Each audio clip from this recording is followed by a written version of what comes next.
ಯೋನೆ, ನಿನ್ನ ವಾಕ್ಯವು ಪರಲೋಕದಲ್ಲಿ ಶಾಶ್ವತವಾಗಿ ಸ್ಥಾಪಿಸಲ್ಪಟ್ಟಿದೆ. ನಿನ್ನ ಸತ್ಯತೆಯು ತಲತಲಾಂತರಕ್ಕೂ ಇರುವುದು. ನೀನು ಭೂಮಿಯನ್ನು ಸ್ಥಾಪಿಸಿರುತ್ತಿ, ಅದು ಕದಲುವುದಿಲ್ಲ. ನಿನ್ನ ವಿಧಿಗಳಿಗೂ ಅನುಸಾರವಾಗಿ ಅವು ಇಂದಿನವರೆಗೂ ಸ್ಥಿರವಾಗಿ ನಿಂತಿರುತ್ತವೆ. ಯಾಕೆಂದರೆ ಸರ್ವ ವಸ್ತುಗಳು ನಿನ್ನನ್ನು ಸೇವಿಸುತ್ತವೆ. ನಿನ್ನ ಧರ್ಮಶಾಸ್ತ್ರವು ನನಗೆ ಆನಂದಕರವಾಗದಿದ್ದರೆ ನನಗೊದಗಿದ ಆಪತ್ತಿನಲ್ಲಿ ಹಾಳಾಗಿ ಹೋಗುತ್ತಿದ್ದೆನು. ನಾನು ನಿನ್ನ ನಿಯಮಗಳನ್ನು ಎಂದಿಗೂ ಮರೆಯುವುದಿಲ್ಲ. ಅವುಗಳಿಂದಲೇ ನನ್ನನ್ನು ಬದುಕಿಸಿದ್ದಿ. ನಾನು ನಿನ್ನವನು, ರಕ್ಷಿಸು. ನಿನ್ನ ನಿಯಮಗಳಲ್ಲಿ ಆಸಕ್ತನಾಗಿದ್ದೇನಲ್ಲ. ದುಷ್ಟರು ನನ್ನನ್ನು ಸಂಹರಿಸಬೇಕೆಂದು ಹೊಂಚಿ ನೋಡುತ್ತಾರೆ. ನಾನು ನಿನ್ನ ಕಟ್ಟಳೆಗಳನ್ನು ಲಕ್ಷಿಸಿಕೊಂಡಿರುವೆನು. ಎಲ್ಲಾ ಸಂಪೂರ್ಣತೆಗೂ ಮೇರೆಯುಂಟೆಂದು ಬಲ್ಲೆನು. ಆದರೆ ನಿನ್ನ ಆಜ್ಞಾ ಶಾಸನವು ಅಪಾರವಾದುದು. Hallelujah, amen.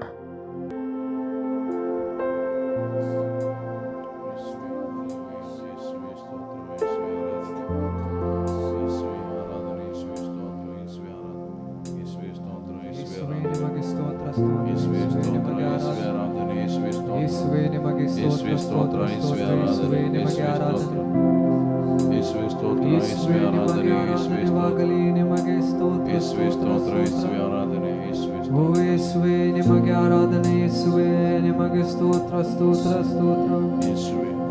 ಓ ಯೇಸುವೆ, ನಿಮಗೆ ಆರಾಧನೆ ಯೇಸುವೆ, ನಿಮಗೆ ಸ್ತೋತ್ರ ಸ್ತೋತ್ರ ಸ್ತೋತ್ರ.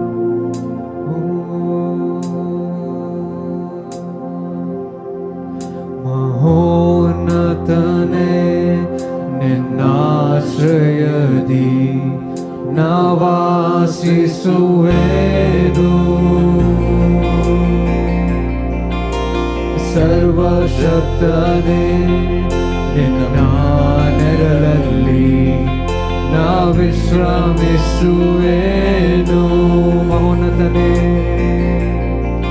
ಮಹೋನ್ನತನೇ, ನಿನ್ನಾಶ್ರಯದಿ ನಾ ವಾಸಿಸುವೆನು.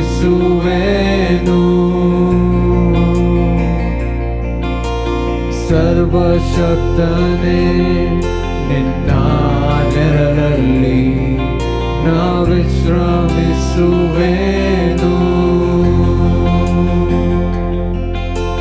ಬಲವುಳ್ಳನೆ, ನಿನ್ನ ಸಮ್ಮುಖವನ್ನೇ ನಾಶ್ರಯಿಸುವೆ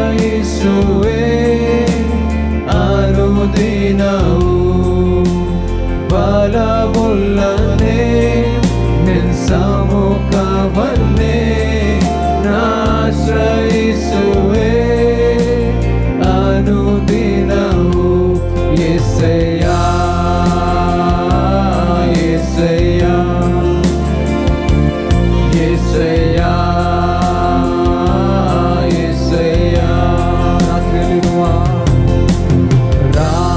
ರಾತ್ರಿಯಲ್ಲಿರುವ ಭಯಕ್ಕೂ, ಹಗಲಲ್ಲಿ ಹಾರುವ ಬಾಣಕ್ಕೂ, ಇರುಳಲ್ಲಿ ಸಂಚರಿಸುವ ವಿಪತ್ತಿಗೂ, ದಿನದಲ್ಲಿ ಬರುವ ವ್ಯಾಧಿಗೂ ನಾ ಭಯ ಪಡೆನು, ನಾ ಹೆದರೆನು. ಯೆಹೋವ ರಾಫ, ನನ್ನ ಜೊತೆ ನೀನೆ. ನಾ ಭಯ ಪಡೆನು, ನಾ ಹೆದರೆನು. ಯೆಹೋವ ರಾಫ, ನನ್ನ ಜೊತೆ ನೀನೆ. ಯೆಸಯ್ಯ, ಯೆಸಯ್ಯ, ಯೆಸಯ್ಯ, ಯೆಸಯ್ಯ. ಸಾವಿರ ಜನರು ಸತ್ತು ಬಿದ್ದರು, 10,000 ಜನರು ಸುತ್ತಲಿದ್ದರು. ಅಂಧಕಾರವು ನನ್ನ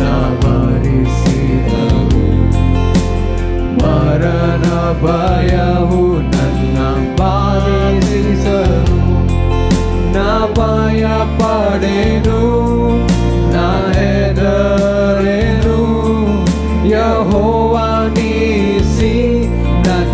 ಜೊತೆ ನೀನೇ. ನಾ ಭಯ ಪಡೆನು, ನಾ ಹೆದರೆನು, ಯೆಹೋವ ನೀಸಿ ನನ್ನ ಜೊತೆ ನೀನೇ. ಯೆಸಯ್ಯ, ಯೆಸಯ್ಯ, ಯೆಸಯ್ಯ, ಯೆಸಯ್ಯ, ಯೆಸಯ್ಯ, ಯೆಸಯ್ಯ, ಯೆಸಯ್ಯ, ಯೆಸಯ್ಯ. ನಿನ್ನ ಪ್ರೀತಿಸಿದವರನ್ನು ತಪ್ಪಿಸುವಾತನೇ, ನಿನ್ನ ಅರಿತವರನ್ನು ಘನಪಡಿಸುವಾತನೇ. ನಿನ್ನ ಪ್ರೀತಿಸಿದವರನ್ನು ತಪ್ಪಿಸುವಾತನೇ, ನಿನ್ನ ಅರಿತವರನ್ನು ಘನಪಡಿಸುವಾತನೇ. ನನ್ನ ಯುದ್ಧವ ಜಯಿಸಿ ಮೇಲಕ್ಕೆತ್ತುವಾತನೇ, ಕೃಪೆಯಿಂದ ಕೃಪೆಯನ್ನು ತೋರಿಸುವಾತನೇ. ನನ್ನ ಯುದ್ಧವ ಜಯಿಸಿ ಮೇಲಕ್ಕೆತ್ತುವಾತನೇ, ಕೃಪೆಯಿಂದ ಕೃಪೆಯನ್ನು ತೋರಿಸುವಾತನೇ. ಯೆಸಯ್ಯ, ಯೆಸಯ್ಯ, ಯೆಸಯ್ಯ, ಯೆಸಯ್ಯ, ಯೆಸಯ್ಯ, ಯೆಸಯ್ಯ, ಯೆಸಯ್ಯ, ಯೆಸಯ್ಯ. ನಾ ಭಯ ಪಡೆನು, ನಾ ಹೆದರೆನು, ಯೆಹೋವ ಶಾಲೋಮ್ ನನ್ನ ಜೊತೆ ನೀನೇ. ನಾ ಭಯ ಪಡೆನು, ನಾ ಹೆದರೆನು, ಯೆಹೋವ ಶಾಲೋಮ್ ನನ್ನ ಜೊತೆ ನೀನೇ. ಯೇಸುವೇ, ಓ ಯೇಸುವೇ,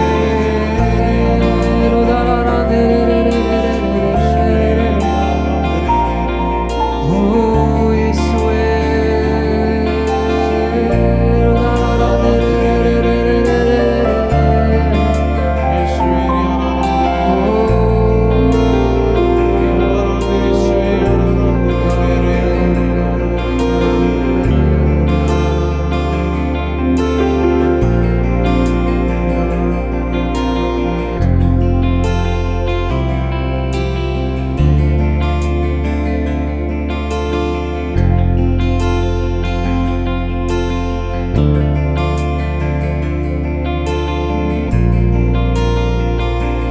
ಸುಂದರನೇ, ಅತಿಶಯನೇ, ಮಹೋನ್ನತನೇ, ನನ್ ಪ್ರಿಯನೇ. ಸುಂದರನೇ, ಅತಿಶಯನೇ, ಮಹೋನ್ನತನೇ, ನನ್ ಪ್ರಿಯನೇ.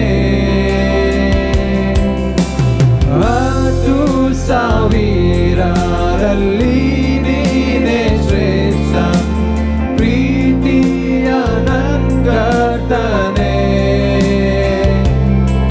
ಶಾರೋನಿನ ಪುಷ್ಪ, ನಿತಕಿನ ತಾವರೆ, ನಿನ್ನನ್ನು ನಾ ಕಂಡೆನೆ.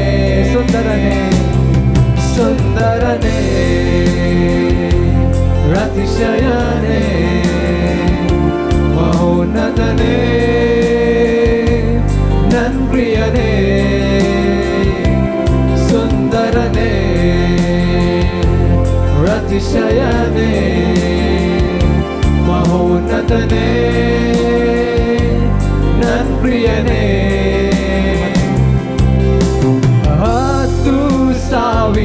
10,000ರಲ್ಲಿ ನೀನೇ ಶ್ರೇಷ್ಠ,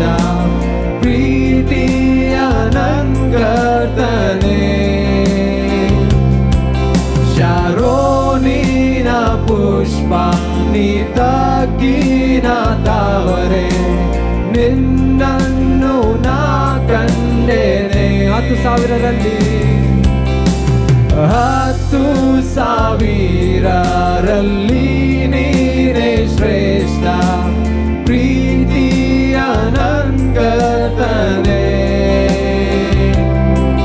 ಶಾರೋನಿನ ಪುಷ್ಪ ನೀ ತಗ್ಗಿನ ತಾವರೆ ನಿನ್ನನ್ನು ನಾ ಕಂಡೇನೆ. ಸುಂದರನೇ ಸುಂದರನೇ ಅತಿಶಯನೇ ಮಹೋನ್ನತನೇ ನನ್ ಪ್ರಿಯನೇ. ಸುಂದರನೇ ಅತಿಶಯನೇ ಮಹೋನ್ನತನೇ ನನ್ ಪ್ರಿಯನೇ. ನಿನ್ನನ್ನು ನೋಡಲು ನೋಡುತ್ತಾ ಪ್ರೀತಿಸಲು ನಾನು ಬಯಸುವೆ. ನಿನ್ನನ್ನು ನೋಡಲು ನೋಡುತ್ತಾ ಪ್ರೀತಿಸಲು ನಾನು ಬಯಸುವೆ. ನಿನ್ನನ್ನು ನೋಡಲು ನೋಡುತ್ತಾ ಪ್ರೀತಿಸಲು ನಾನು ಬಯಸುವೆ. ನಿನ್ನನ್ನು ನೋಡಲು ನೋಡುತ್ತಾ ಪ್ರೀತಿಸಲು ನಾನು ಬಯಸುವೆ. ಯೇಸುವೆ ನನ್ ಯೇಸುವೆ ನಿನ್ನ ಹಾಗೆ ಯಾರೂ ಇಲ್ಲ.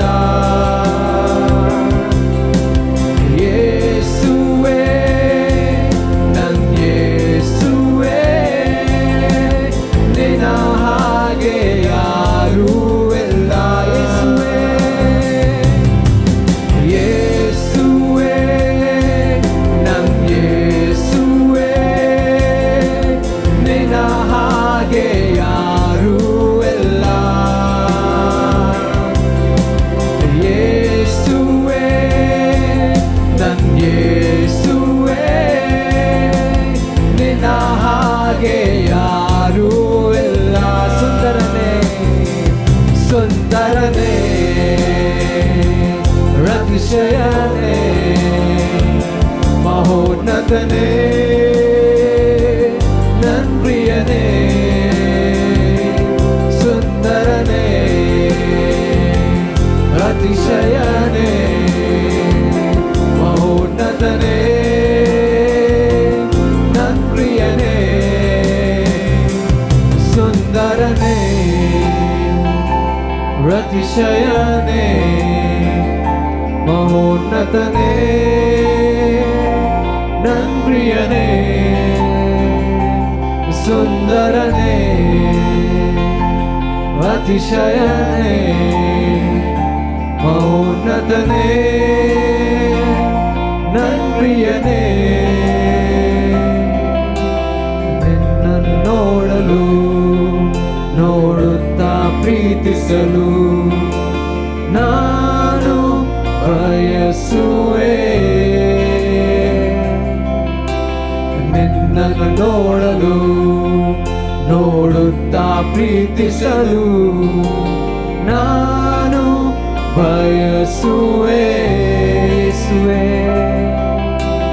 ಯೇಸುವೆ ನನ್ ಯೇಸುವೆ ನಿನ್ನ ಹಾಗೆ ಯಾರೂ ಇಲ್ಲ. ಯೇಸುವೆ ನನ್ ಯೇಸುವೆ ನಿನ್ನ ಹಾಗೆ ಯಾರೂ ಇಲ್ಲ.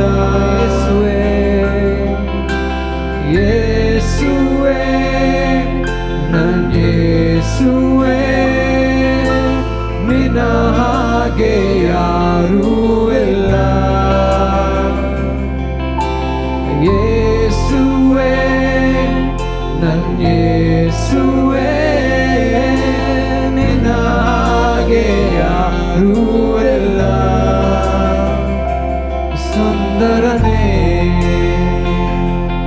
ಅತಿಶಯನೇ ಮಹೋನ್ನತನೇ ನನ್ ಪ್ರಿಯನೇ ಸುಂದರನೇ ಅತಿಶಯನೇ ಮಹೋನ್ನತನೇ ನನ್ ಪ್ರಿಯನೇ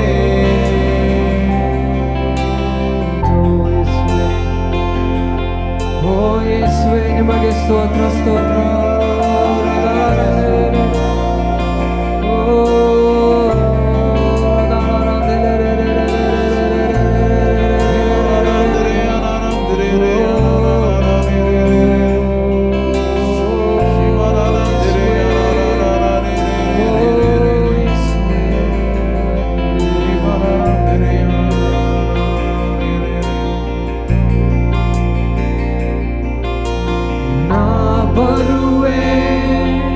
ನಿನ್ನ ಪಾದದ ಬಳಿಗೆ ಯೇಸುವೇ ನನ್ನ ರಾಜನೇ ಪ್ರಭಾವುಲ್ಲ ನಿನ್ನ ಪ್ರೀತಿಯನ್ನು ಬಯಸುವೆ ನನ್ನ ರಾಜನೇ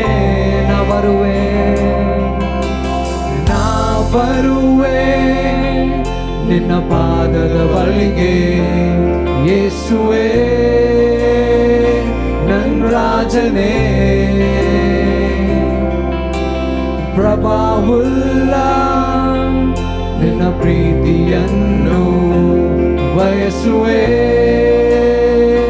ನನ್ನ ರಾಜನೇ ನೀ ಪರಿಶುದ್ಧ ಶುದ್ಧ ಶುದ್ಧ ಶುದ್ಧ ಶುದ್ಧ ಶುದ್ಧ ನೀ ಪರಿಶುದ್ಧ ಶುದ್ಧ ಶುದ್ಧ ನೀ ಮಾತೃವೇ ನೀ ಪರಿಶುದ್ಧ ನೀ ಪರಿಶುದ್ಧ ಶುದ್ಧ ಶುದ್ಧ ನೀ ಪರಿಶುದ್ಧ ಶುದ್ಧ ಶುದ್ಧ ನೀ ಪರಿಶುದ್ಧ ಶುದ್ಧ ಶುದ್ಧ ನೀ ಮಾತೃವೇ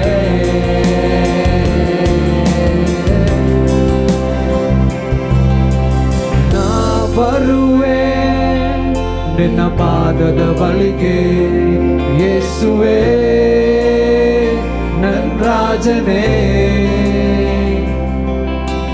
ಪ್ರಭಾವುಲ್ಲ ನಿನ್ನ ಪ್ರೀತಿಯನ್ನು ಬಯಸುವೆ ನನ್ನ ರಾಜನೇ ನಾ ಬರುವೆ ನಿನ್ನ ಪಾದದ ಬಳಿಗೆ ಯೇಸುವೇ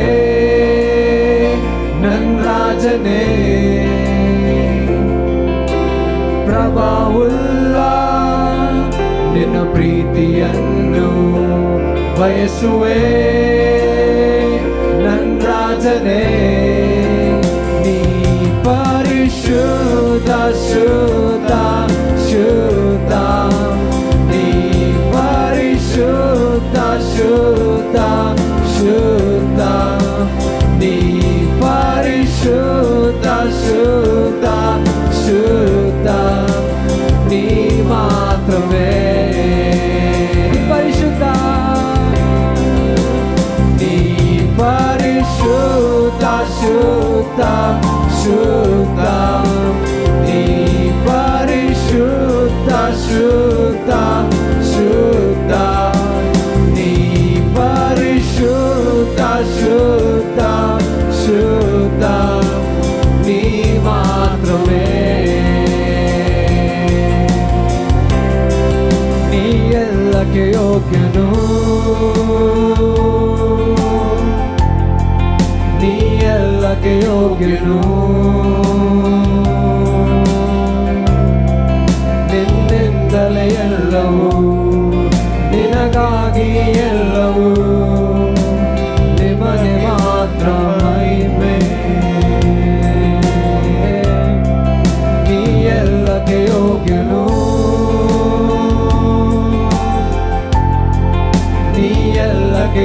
ಯೋಗ್ಯನು, ನಿನ್ನಿಂದಲೇ ಎಲ್ಲವೂ, ನಿನಗಾಗಿಯೇ ಎಲ್ಲವೂ, ನಿಮಗೆ ಮಾತ್ರ ಮಹಿಮೆ.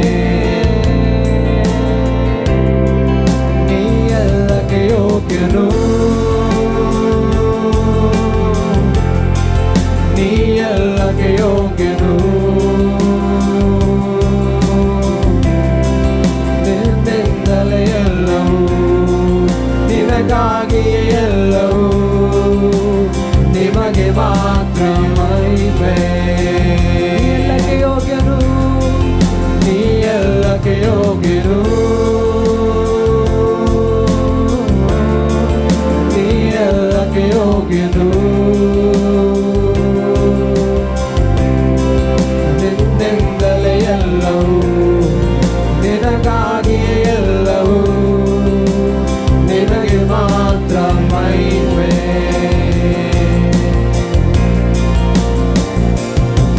ನೀ ಮಾತ್ರ ಸಾಕು, ನೀ ಮಾತ್ರ ಸಾಕು, ನೀ ಮಾತ್ರ ಸಾಕು ನನಗೆ. ನೀ ಮಾತ್ರ ಸಾಕು, ನೀ ಮಾತ್ರ ಸಾಕು, ನೀ ಮಾತ್ರ ಸಾಕು ನನಗೆ. ನೀ ಮಾತ್ರ ಸಾಕು, ನೀ ಮಾತ್ರ ಸಾಕು, ನೀ ಮಾತ್ರ ಸಾಕು ನನಗೆ. ನೀ ಸಾಕೆ ನನಗೆ, ನೀ ಸಾಕೆ ನನಗೆ, ನೀ ಸಾಕೆ ನನಗೆ ಯೇಸುವೇ. ನೀ ಸಾಕೆ ನನಗೆ, ನೀ ಸಾಕೆ ನನಗೆ, ನೀ ಸಾಕೆ ನನಗೆ ಯೇಸುವೇ. ನೀ ಸಾಕೆ ನನಗೆ, ನೀ ಸಾಕೆ ನನಗೆ, ನೀ ಸಾಕೆ ನನಗೆ ಯೇಸುವೇ.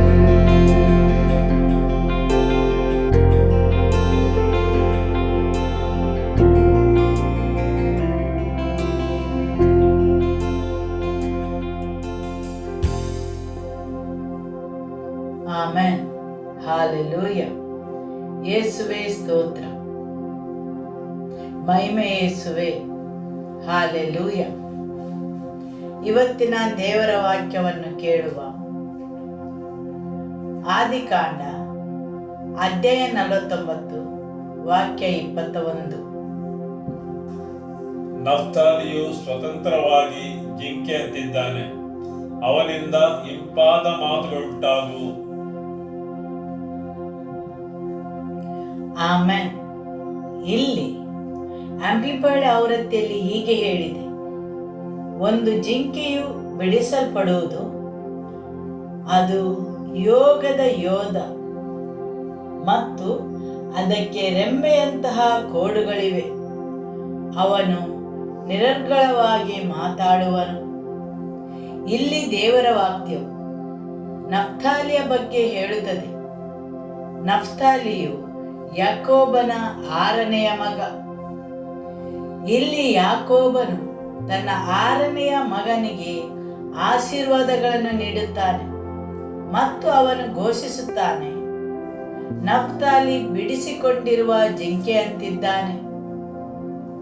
ಬೇರೆ ಬೇರೆ ಆವೃತ್ತಿಗಳು ಬೇರೆ ಬೇರೆಯಾಗಿ ಬರೆದಿವೆ.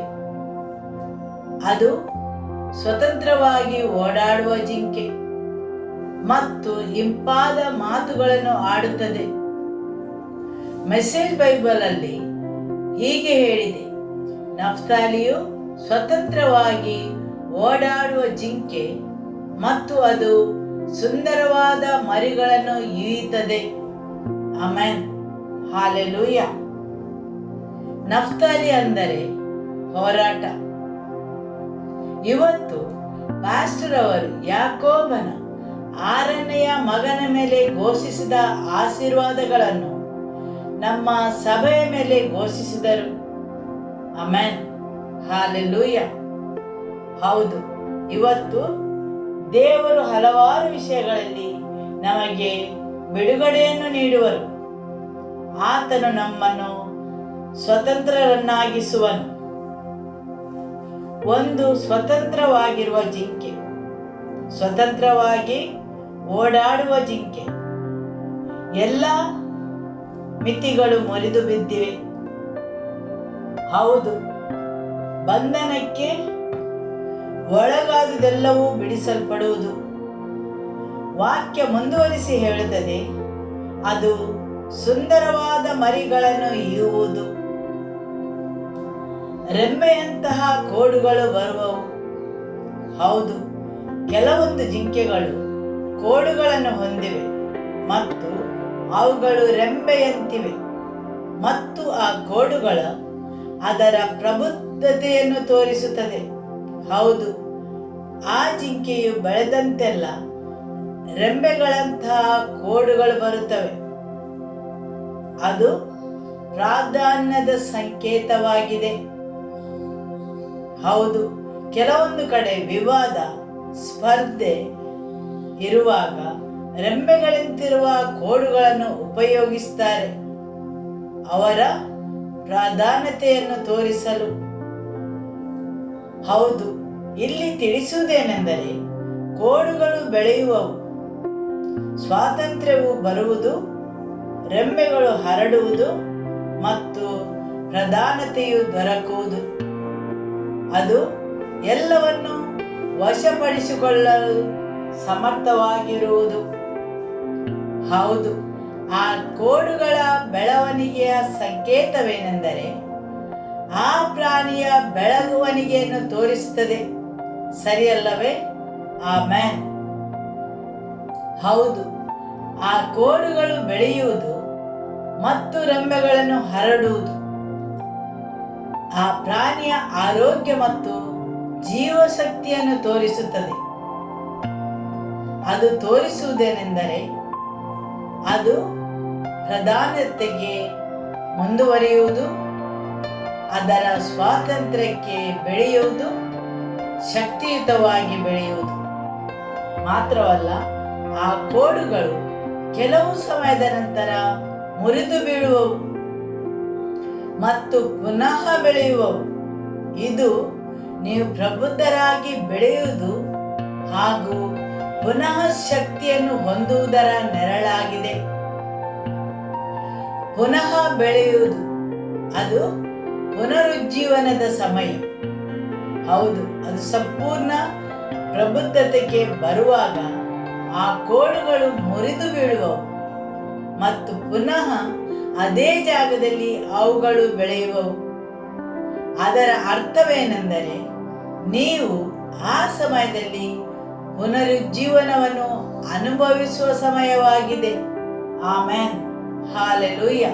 ಹೌದು, ಪ್ರಬುದ್ಧತೆಯನ್ನು ಹೊಂದಿದವುಗಳು ಕಳಚಿ ಬೀಳುವುದು ಮತ್ತು ಅಲ್ಲಿ ಪುನರುಜ್ಜೀವನ ಹೊಂದುವುದು. ಆಮೆನ್. ಇಲ್ಲಿ ದೇವರ ವಾಕ್ಯ ಹೇಳುತ್ತದೆ, ಆ ಜಿಂಕೆಯು ಸುಂದರವಾದ ಮರಿಗಳನ್ನು ಈಯುತ್ತದೆ ಎಂದು. ಇಲ್ಲಿ ನಫ್ತಾಲಿಯನ್ನು ಒಂದು ಜಿಂಕೆಗೆ ಹೋಲಿಸಲಾಗಿದೆ. ಅದು ಸುಂದರವಾದವುಗಳಿಗೆ ಜನ್ಮವನ್ನು ನೀಡುತ್ತದೆ. ಕೆಲವೊಂದು ಆವೃತ್ತಿಗಳು ಹೇಳುತ್ತವೆ, ಅವನಿಂದ ಸುಂದರವಾದ ಮಾತುಗಳು ಹೊರಡುತ್ತವೆ ಎಂದು.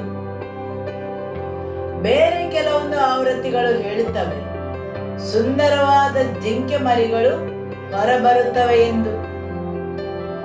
ನಫ್ತಾಲಿಯ ವಂಶದಿಂದ ಪ್ರತಿಯೊಂದಕ್ಕೂ ಇಲ್ಲಿ ಒಂದು ಮಹತ್ವವಿದೆ. ಇಲ್ಲಿ ಹೇಳುವುದೇನೆಂದರೆ, ನಫ್ತಾಲಿಯು ಫಲಭರಿತವಾಗುವುದನ್ನು, ಅದು ಸುಂದರವಾದ ಮರಿಗಳನ್ನು ಹೊರತರುವುದು. ಹೌದು, ಅದು ಏನನ್ನು ಹೊರತರುತ್ತದೆ ಅದು ಸುಂದರವಾಗಿರುತ್ತದೆ. ಅದು ಜನ್ಮ ನೀಡುವ ವಸ್ತುಗಳು ಸುಂದರವಾಗಿರುತ್ತವೆ. Amen, hallelujah. ಹೌದು, ಇಲ್ಲಿ ದೇವರು ನಮಗೆ ತಿಳಿಸುವುದೇನೆಂದರೆ, ಆತನ ಸಭೆಯು ಸುಂದರವಾದ ಫಲಗಳನ್ನು ದೇವರ ಸಭೆಗೋಸ್ಕರ ನೀಡುತ್ತದೆ ಎಂದು. ಹಾಲೆಲೂಯ. ಇನ್ನು ಮುಂದಕ್ಕೆ ಅದು ಕಟ್ಟಿ ಹಾಕಲ್ಪಡುವುದಿಲ್ಲ, ಅದು ಒಂದೇ ಕಡೆ ಸಿಲುಕಿಕೊಳ್ಳುವುದಿಲ್ಲ, ಅದನ್ನು ಮಿತಿಗೊಳಿಸಲಾಗುವುದಿಲ್ಲ. ಜಿಂಕೆಯು ಸ್ವಾತಂತ್ರ್ಯಗೊಳ್ಳಲಿ, ಹೌದು, ಮಿತಿ ಮೀರಿದ ಸ್ಥಳದಲ್ಲಿ ಅದು ಹರಡಿಕೊಳ್ಳಲಿ, ಮಿತಿ ಮೀರಿದ ಸ್ವಾತಂತ್ರ್ಯದಿಂದ ಓಡಾಡಲಿ. ಬೇರೆ ಹಲವು ಆವೃತ್ತಿಗಳು ಹೇಳುತ್ತವೆ ಅದು ಸ್ವತಂತ್ರವಾಗಿ ಓಡಾಡಲು. ಪ್ರತಿಯೊಂದು ಪ್ರಾಣಿಯು ಸ್ವತಂತ್ರವಾಗಿ ಓಡಾಡಿಕೊಂಡಿರಲು ಬಯಸುತ್ತದೆ, ಸರಿಯಲ್ಲವೇ? ಆಮೆನ್. ಹೌದು, ಬೇರೆ ಪ್ರಾಣಿಗಳಿಗೆ ಹೋಲಿಸಿದರೆ ಜಿಂಕೆಯು ಒಂದು ಮೃದುವಾದ ಪ್ರಾಣಿಯಾಗಿದೆ. ಅದೇ ಸಮಯದಲ್ಲಿ ಅದು ತುಂಬಾ ಎಚ್ಚರಿಕೆ ಉಳ್ಳ ಪ್ರಾಣಿಯಾಗಿದೆ, ತ್ವರಿತವಾಗಿ ಸ್ಪಂದಿಸುವ ಪ್ರಾಣಿಯಾಗಿದೆ. ಅದು ಜಡ ಪ್ರಾಣಿಯಲ್ಲ, ಅದು ತುಂಬಾ ಎಚ್ಚರಿಕೆ ಉಳ್ಳ, ತ್ವರಿತವಾಗಿ ಸ್ಪಂದಿಸುವ ಪ್ರಾಣಿಯಾಗಿದೆ. ಆಮೆನ್. ಅದು ವೈರಿಯನ್ನು ನೋಡಿದ ತಕ್ಷಣ ಅದನ್ನು ಮೂಲೆಗುಂಪಾಗಿ ಮಾಡುತ್ತದೆ ಎಂದು ತಿಳಿದ ತಕ್ಷಣ ಅದು ಎಚ್ಚರಿಕೆಯಿಂದ ತ್ವರಿತವಾಗಿ ಸ್ಪಂದಿಸುತ್ತದೆ. ಆಮೆನ್. ಹೌದು, ದೇವರು ಆತನ ಸಭೆಯನ್ನು ಸ್ವತಂತ್ರವಾಗಿ ಬೆಳೆಯಲು ಮುನ್ನಡೆಸುತ್ತಾರೆ. ಇನ್ನು ಮುಂದೆ ಅದು ಬಂಧಿಸಲ್ಪಡುವುದಿಲ್ಲ, ಭಾರದಿಂದ ಕುಸಿಯುವುದಿಲ್ಲ, ಆದರೆ ಅದು ಸ್ವತಂತ್ರವಾಗಿ ಬೆಳೆಯುತ್ತದೆ. ಆಮೆನ್. ನಿಮ್ಮ ನೆರೆಯವರನ್ನು ನೋಡಿ ಹೇಳಿ, ಸ್ವಾತಂತ್ರ್ಯವಾಗಿರಿ. ಹಾಲೆಲೂಯ. ಇನ್ನು ಮುಂದೆ ಆತನು ನೀವು ಬಂದಿಗಳಾಗಲು, ಗುಲಾಮರಾಗಲು ಬಿಡುವುದಿಲ್ಲ. ನಿಮ್ಮ ನೆರೆಯವರನ್ನು ನೋಡಿ ಹೇಳಿ, ಇನ್ನು ಮುಂದೆ ನೀವು ಬಂದಿಗಳಾಗಿರುವುದಿಲ್ಲ. ಆಮೆನ್. ಸ್ವತಂತ್ರವಾದ ಸ್ಥಳ, ವಿಶಾಲವಾದ ಸ್ಥಳ, ವೈರಿಯಿಂದ ಬಂಧಿತರಾಗಿ ನಿಯಂತ್ರಿಸಲ್ಪಡುವುದಿಲ್ಲ. ಆಮೆನ್. ಇಲ್ಲಿ ನಾವು ನಫ್ತಾಲಿಯನ್ನು ನೋಡಿದರೆ ಅವನು ಯಾಕೋಬನ 6ನೆಯ ಮಗನು. ಹೌದು, 6ನೆಯ ಮಗನ ಸರದಿ ಬಂದಾಗ ಯಾಕೋಬನು ಅವನ ಹೆಸರನ್ನು ಕರೆಯುವುದಿಲ್ಲ. ಯಹೂದನನ್ನು ಕರೆದ ಮೇಲೆ ದಾನನನ್ನು ಕರೆದು ನಫ್ತಾಲಿಯ ಹೆಸರನ್ನು ಅಲ್ಲಿ ಅವನು ತಪ್ಪಿಸಿಕೊಳ್ಳುತ್ತಾನೆ ಮತ್ತು ನಂತರದ ಮಕ್ಕಳನ್ನು ಇಸಾಕಾರ್, ಜೆಬುಲೋನ್ ಹಾಗೆ ಮುಂದುವರಿಸಿ ಹೋಗುತ್ತಾನೆ. ಹೌದು, ಅವನು ಮೊದಲನೆಯವನನ್ನು ಕರೆಯುತ್ತಾನೆ, 2ನೇಯವನನ್ನು ಕರೆಯುತ್ತಾನೆ, 3ನೇಯವನನ್ನು ಕರೆಯುತ್ತಾನೆ, 4ನೇಯವನನ್ನು ಕರೆಯುತ್ತಾನೆ, 5ನೇಯವನನ್ನು ಕರೆಯುತ್ತಾನೆ. ಆದರೆ 6ನೇಯವನನ್ನು ತಪ್ಪಿಸಿ ಯಾಕೋಬನು 7ನೇಯವನನ್ನು ಕರೆದು ಮುಂದುವರಿಸಿಕೊಂಡು ಹೋಗುತ್ತಾನೆ. ನಫ್ತಾಲಿಯು ಆಶ್ಚರ್ಯಪಟ್ಟಿರಬಹುದು, ನನಗೋಸ್ಕರ ಯಾವುದೇ ಆಶೀರ್ವಾದಗಳು ಇಲ್ಲವೇ? ನಫ್ತಾಲಿ ಭಾವಿಸಿರಬಹುದು, ನನ್ನ ಸ್ಥಾನವೆಲ್ಲಿ? ನನಗೆ ಯಾವುದೇ ಭಾಗವಿಲ್ಲವೇ? ನನ್ನ ತಂದೆಯೊಡನೆ ನನಗೋಸ್ಕರ ಯಾವುದೇ ಆಶೀರ್ವಾದಗಳ ಸಂಗ್ರಹಣೆ ಇಲ್ಲವೇ? ಹೌದು, ಅನೇಕ ಜನರು ಅವರ ಜೀವನದಲ್ಲಿ ಇಂತಹದೇ ಪರಿಸ್ಥಿತಿಯಲ್ಲಿ ಹಾದು ಹೋಗುತ್ತಾರೆ. ಹೌದು, ಅವರು ನೋಡಿರುತ್ತಾರೆ ಬೇರೆಯವರು ಮುಂದಕ್ಕೆ ಬರುವುದು, ಅವರ ಮೇಲೆ ಪ್ರವಾದನೆಗಳು ಇರುವುದು, ಬೇರೆಯವರು ಆಶೀರ್ವಾದಗಳನ್ನು ಹೊಂದುವುದನ್ನು. ಸರಿಯಲ್ಲವೇ? ಹೌದು, ನಫ್ತಾಲಿಯು ಅಂತಹದೇ ಸ್ಥಾನದಲ್ಲಿದ್ದನು. ಅವನ ತಂದೆಯು ಅವನನ್ನು ತಪ್ಪಿಸಿ ಹೋಗುವುದನ್ನು ನೋಡುತ್ತಾನೆ. ಅವನನ್ನು ತಪ್ಪಿಸಿ ಬೇರೆಯವರನ್ನು ಆಶೀರ್ವದಿಸುತ್ತಾ ಮುಂದುವರಿಯುತ್ತಾನೆ ಮತ್ತು ಅವನು ಆಶ್ಚರ್ಯಭರಿತನಾಗಿ ಯೋಚಿಸುತ್ತಿರಬಹುದು, ನನ್ನ ತಂದೆಯು ನನ್ನನ್ನು ಮರೆತಿದ್ದಾನೆಯೇ? ನಾನು ಯಾವುದೇ ಮಹತ್ವ ಇಲ್ಲದವನಾಗಿದ್ದೇನೆಯೇ? ಆಮೆನ್. ಹೌದು, ಇಲ್ಲಿ ಯಾರೆಲ್ಲ ಇಂತಹದೇ ಸ್ವರಗಳನ್ನು ನಿಮ್ಮ ಮನಸ್ಸಲ್ಲಿ ಕೇಳಿ ಅಂತಹ ಪರಿಸ್ಥಿತಿಯಲ್ಲಿ ಹಾದು ಹೋಗಿದ್ದೀರಿ? ಯಾರೆಲ್ಲ ಆ ಸ್ವರಗಳಿಗೆ ಕಿವಿಯನ್ನು ಕೊಟ್ಟಿದ್ದೀರಿ? ಆದರೆ ತಂದೆಯು ಅವನನ್ನು ಮರೆಯಲಿಲ್ಲ. ಆಮೆನ್. ತಂದೆಯೊಡನೆ ನಫ್ತಾಲಿಗೋಸ್ಕರ ಆಶೀರ್ವಾದಗಳ ಸಂಗ್ರಹಣೆ ಇತ್ತು. ಹೌದು, ತಂದೆಯಾದ ದೇವರು ತನ್ನ ಉದ್ದೇಶಗೋಸ್ಕರ ಯಾರನ್ನೆಲ್ಲ ಕರೆದಿದ್ದಾನೆ ಅವರಿಗೋಸ್ಕರ ಆತನಲ್ಲಿ ಆಶೀರ್ವಾದಗಳ ಸಂಗ್ರಹಣೆ ಇದೆ. ಆಮೆನ್.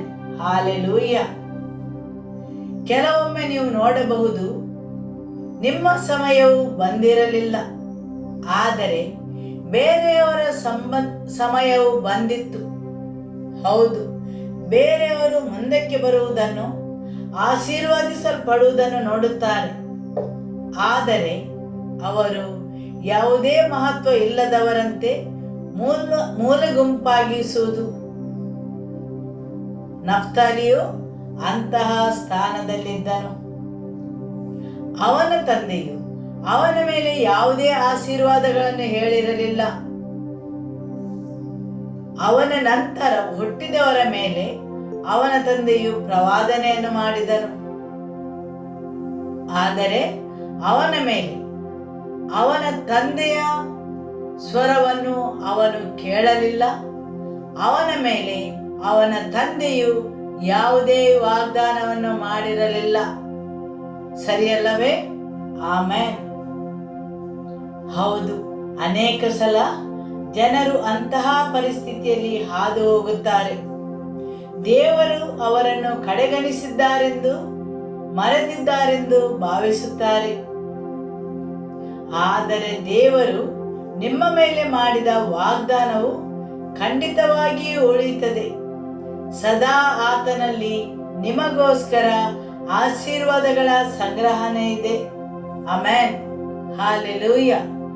ಹೌದು, 9ನೇಯವನ ಮೇಲೆ ಆಶೀರ್ವಾದಗಳನ್ನು ಹೇಳಿ ಆದ ಮೇಲೆ 10ನೇಯವನಾಗಿ ನಫ್ತಾಲಿಯ ಮೇಲೆ ಅವನು ಆಶೀರ್ವಾದಗಳನ್ನು ಹೇಳುತ್ತಾನೆ. ನೀನು ಸ್ವತಂತ್ರನಾಗಿ ಮುಂದುವರಿಯುವಿ. ನೀವು ಇಲ್ಲಿಯವರೆಗೆ ಅನುಭವಿಸದಂತಹ ಸ್ವಾತಂತ್ರ್ಯ, ಅಂತಹ ಸ್ವಾತಂತ್ರ್ಯದ ಸ್ಥಾನಕ್ಕೆ ದೇವರು ಆತನ ಸಭೆಯನ್ನು ಕೊಂಡೊಯ್ಯುತ್ತಾರೆ.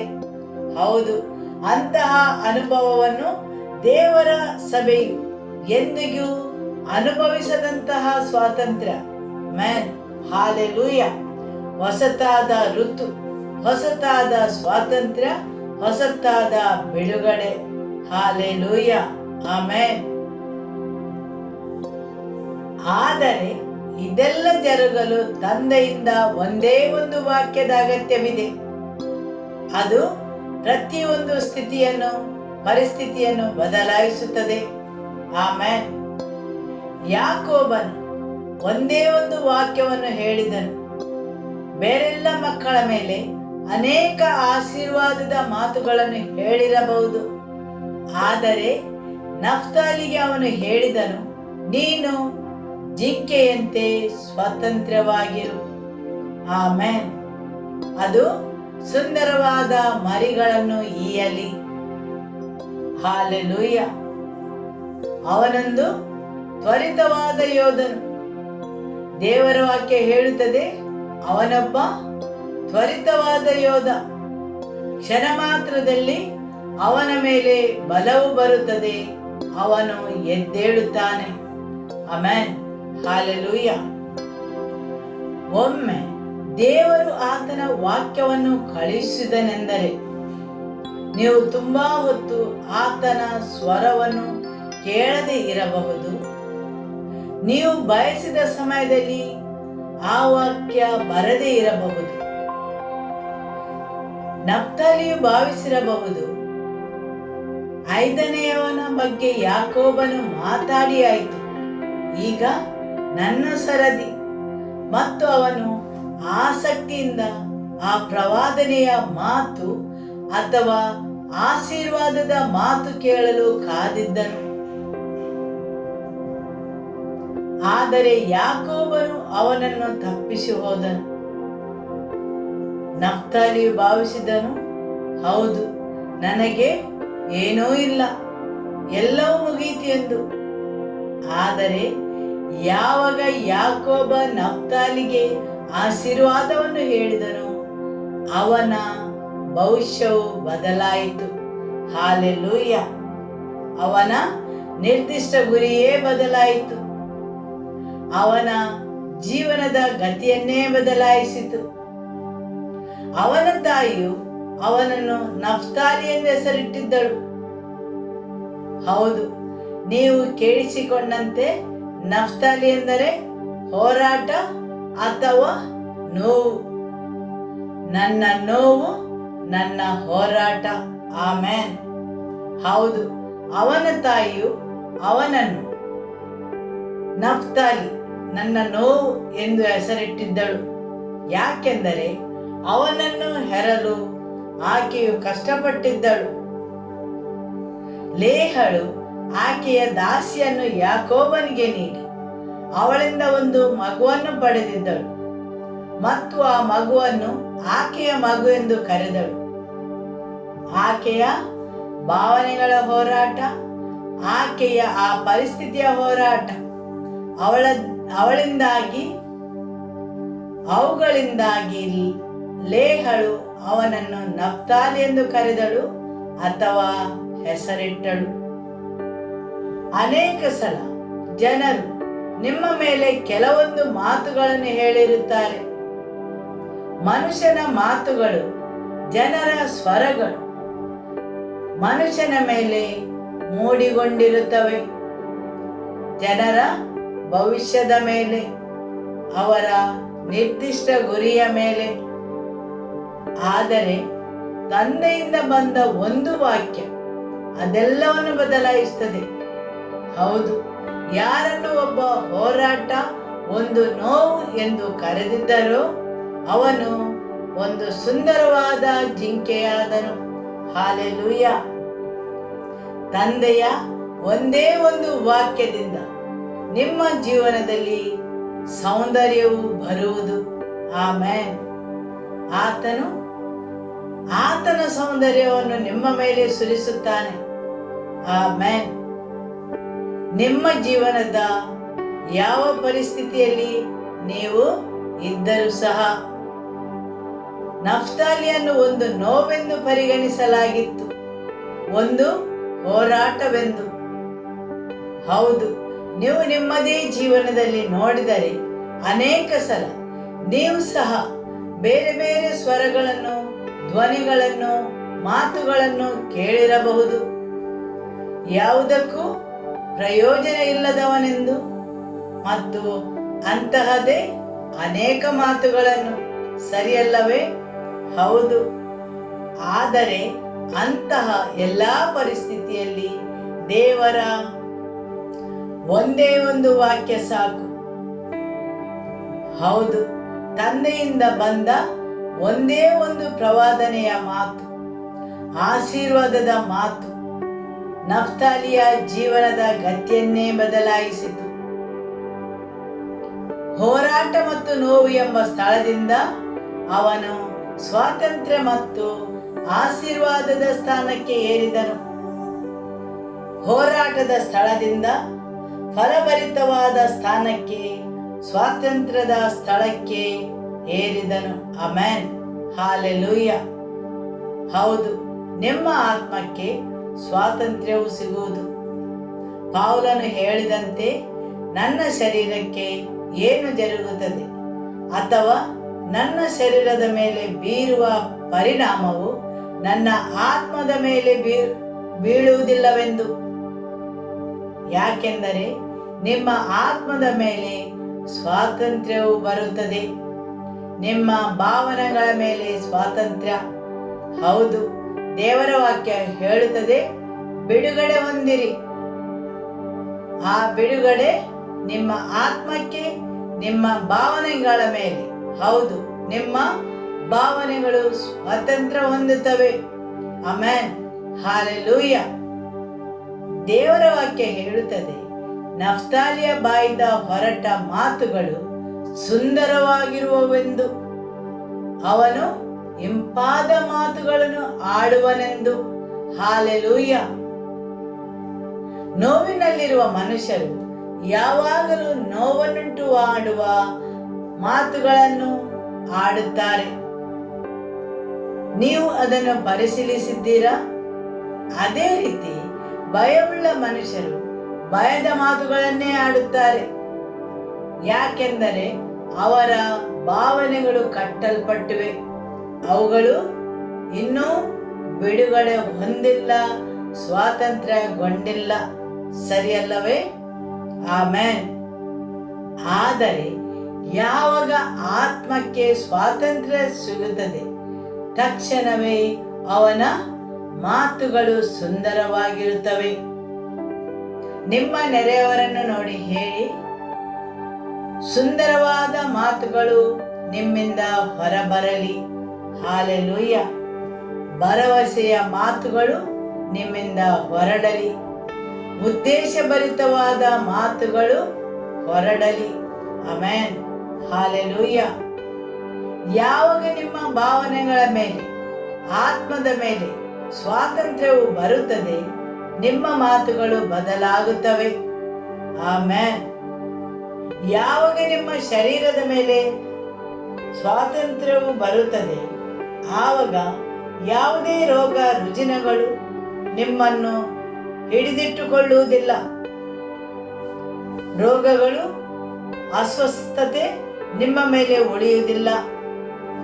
ನಫ್ತಾಲಿಯು ಜಿಂಕೆಯಂತೆ ಸ್ವಾತಂತ್ರ್ಯ ಹೊಂದಲಿ. Amen, hallelujah. ನೀವು ದೇವರಲ್ಲಿ ಪ್ರಾರ್ಥಿಸಿಕೊಳ್ಳಬೇಕು, ದೇವರೇ, ನನ್ನನ್ನು ಸ್ವಾತಂತ್ರ್ಯಗೊಳಿಸಿರಿ. ನನ್ನ ಶರೀರದಲ್ಲಾಗಲಿ, ನನ್ನ ಭಾವನೆಗಳಲ್ಲಾಗಲಿ, ನನ್ನ ಆತ್ಮದಲ್ಲಾಗಲಿ ನನ್ನನ್ನು ಸ್ವಾತಂತ್ರ್ಯಗೊಳಿಸಿರಿ. Amen, hallelujah. ನಾನು ಬಂದಿಯಾಗಿರಲು ಕರೆಯಲ್ಪಟ್ಟವನಲ್ಲ. ಆಮೆನ್, ಸರಿಯಲ್ಲವೇ? ಹೌದು. ತಂದೆಯಾದ ದೇವರು ನಮ್ಮನ್ನು ಬಂಧನದಲ್ಲಿ ಇರಲು ಕರೆಯಲಿಲ್ಲ. ಆತನು ನಮ್ಮನ್ನು ಬಿಡುಗಡೆ ಹೊಂದಿ ಸ್ವತಂತ್ರರಾಗಿರಲು ಕರೆದಿದ್ದಾನೆ. ಆಮೆನ್.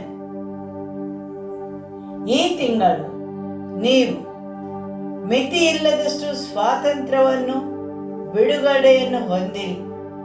ನೀವು ಇಂದಿನವರೆಗೆ ಅನುಭವಿಸದಂತಹ ಸ್ವಾತಂತ್ರ್ಯ, ಹೊಸತಾದ ಹಂತದ ಸ್ವಾತಂತ್ರ್ಯವನ್ನು ನಿಮ್ಮ ಶರೀರ, ಪ್ರಾಣ ಮತ್ತು ಆತ್ಮ ಹೊಂದಲಿ. ಆಮೆನ್. ನಿಮ್ಮ ಮನಸ್ಸು ಸ್ವಾತಂತ್ರ್ಯ ಹೊಂದಲಿ, ನಿಮ್ಮ ಶರೀರ ಸ್ವಾತಂತ್ರ್ಯ ಹೊಂದಲಿ. ಹಾಲೆಲೂಯ. ನೀವು ಸ್ವತಂತ್ರರಾಗಿ ಆರಾಧಿಸುವಂತಾಗಲಿ. Amen, hallelujah. ದೇವರು ನೀಡುವ ಸ್ವಾತಂತ್ರ್ಯವು ಈ ಭೂಲೋಕದಲ್ಲಿರುವ ಸ್ವಾತಂತ್ರ್ಯದಂತಲ್ಲ, ಅಥವಾ ಈ ಪ್ರಪಂಚ ನೀಡುವ ಸ್ವಾತಂತ್ರ್ಯದಂತಲ್ಲ. ಅದು ನಿಮ್ಮ ಸ್ವಾತಂತ್ರ್ಯವು ಅವ್ಯವಸ್ಥೆಗೋಸ್ಕರವಲ್ಲ. ಹೌದು, ಪ್ರಾಣಿಯನ್ನು ನಾವು ಸ್ವತಂತ್ರವಾಗಿ ಬಿಟ್ಟರೆ ಅದು ಕ್ರೂರಿಯಾಗಿರುತ್ತದೆ. ಅದನ್ನು ನಿಯಂತ್ರಣದಲ್ಲಿ ಇಡಲು ಸಾಧ್ಯವಾಗುವುದಿಲ್ಲ. ಆದರೆ ದೇವರ ಸ್ವಾತಂತ್ರ್ಯವು ಅರಾಜಕತೆಗಾಗಿ ಅಲ್ಲ. ದೇವರು ನಿಮ್ಮ ಜೀವನವನ್ನು ವ್ಯರ್ಥ ಮಾಡಿಕೊಳ್ಳಲು ನಿಮ್ಮನ್ನು ಬಿಡುಗಡೆ ಮಾಡುವುದಿಲ್ಲ. ಹೌದು, ದೇವರು ನಿಮ್ಮ ಜೀವನವನ್ನು ವ್ಯರ್ಥಗೊಳಿಸಲು ನಿಮ್ಮನ್ನು ಸ್ವಾತಂತ್ರ್ಯಗೊಳಿಸುವುದಿಲ್ಲ. ಆತನ ಸ್ವಾತಂತ್ರ್ಯ ಗೊಂದಲಕ್ಕಾಗಿ ಅಲ್ಲ. ಆತನ ಸ್ವಾತಂತ್ರ್ಯವು ನಿಮ್ಮ ಜೀವನವನ್ನು ಹಾಳು ಮಾಡುವುದಕ್ಕೋಸ್ಕರ ಅಲ್ಲ. ಆತನ ಸ್ವಾತಂತ್ರ್ಯವು ಒಂದು ಉದ್ದೇಶಕ್ಕಾಗಿ. Amen, hallelujah. ಆದುದರಿಂದ ದೇವರು ಕೊಡುವ ಸ್ವಾತಂತ್ರ್ಯವು ಒಂದು ಗುರಿ ಮತ್ತು ಉದ್ದೇಶಕ್ಕಾಗಿ. Hallelujah, amen. ನಿಮ್ಮ ಪಕ್ಕದಲ್ಲಿರುವವರಿಗೆ ಹೇಳಿ, ದೇವರು ಕೊಡುವ ಸ್ವಾತಂತ್ರ್ಯಕ್ಕೆ ಒಂದು ಉದ್ದೇಶವಿದೆ ಮತ್ತು ಒಂದು ಗುರಿ ಇದೆ. ಆದುದರಿಂದ ಆತನು ನಿಮ್ಮನ್ನು ಭಯದಿಂದ, ಚಿಂತೆಗಳಿಂದ, ಗೊಂದಲದಿಂದ ನಿಮ್ಮ ಮನಸ್ಸನ್ನು, ನಿಮ್ಮ ಆತ್ಮವನ್ನು ಬಿಡುಗಡೆಗೊಳಿಸುತ್ತಾನೆ. ಹಾಲೆಲೂಯ. ಆಗ ನಿಮ್ಮ ಮಾತುಗಳು ಸುಂದರವಾದ ಮಾತುಗಳಾಗುತ್ತವೆ. ಆಮೆನ್. ಹಾಗೂ ನಿಮ್ಮ ಮಾತುಗಳು ಭರವಸೆಯ ಮತ್ತು ಉದ್ದೇಶದ ಮಾತುಗಳಾಗುತ್ತವೆ. ಸರಿಯಲ್ಲವೇ? ಆಮೆನ್. ನಿಮ್ಮ ಮನಸ್ಸನ್ನು ನಿಯಂತ್ರಿಸುತ್ತಿರುವ ಯಾವುದೇ ಮಾತುಗಳಾಗಿರಲಿ, ನಿಮ್ಮ ಜೀವನವನ್ನು ಆಳುತ್ತಿರುವ ಯಾವುದೇ ಮಾತುಗಳು ಆಗಿರಲಿ, ದೇವರ ಪ್ರತಿಯೊಂದು ವಾಗ್ದಾನವು ಆ ಮಾತುಗಳನ್ನು ರದ್ದುಪಡಿಸುವ ಶಕ್ತಿಯನ್ನು ಹೊಂದಿದೆ. ಆಮೆನ್. ದೇವರ ಪ್ರತಿಯೊಂದು ವಾಕ್ಯವು, ದೇವರ ಪ್ರತಿಯೊಂದು ವಾಗ್ದಾನವು ಮನುಷ್ಯರು ಮಾತನಾಡಿರುವ ಮಾತುಗಳಾಗಲಿ, ನಿಮ್ಮ ಸ್ವಂತ ಕಲ್ಪನೆಯ ಮಾತುಗಳಾಗಲಿ, ನಿಮ್ಮ ಸುತ್ತಲಿರುವ ಜನರ ಮಾತುಗಳಾಗಲಿ, ಅವುಗಳನ್ನೆಲ್ಲ ಮೀರಿ ಆಳುವ ಶಕ್ತಿಯನ್ನು ಹೊಂದಿದೆ. ಆಮೆನ್. ಹಾಲೆಲೂಯ. ದೇವರ ಪ್ರತಿಯೊಂದು ವಾಗ್ದಾನಕ್ಕೂ, ದೇವರ ಪ್ರತಿಯೊಂದು ವಾಕ್ಯಕ್ಕೂ ಬೇರೆಲ್ಲ ಮಾತುಗಳನ್ನು ಮೀರಿ ಆಳುವ ಅಧಿಕಾರವಿದೆ.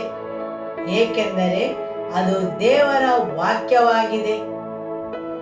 ಅದು ಮನುಷ್ಯರ ಯಾವುದೇ ಮಾತನ್ನು ಮೀರಿ ಆಳಬಲ್ಲದು. ಆಮೆನ್. ಹಾಲೆಲೂಯ. ಸರಿಯಲ್ಲವೇ? ಹೌದು. ದೇವರ ವಾಕ್ಯವು ಪ್ರತಿಯೊಂದು ಮಾತಿಗಿಂತಲೂ ಮಿಗಿಲಾದದ್ದು. ಆಮೆನ್.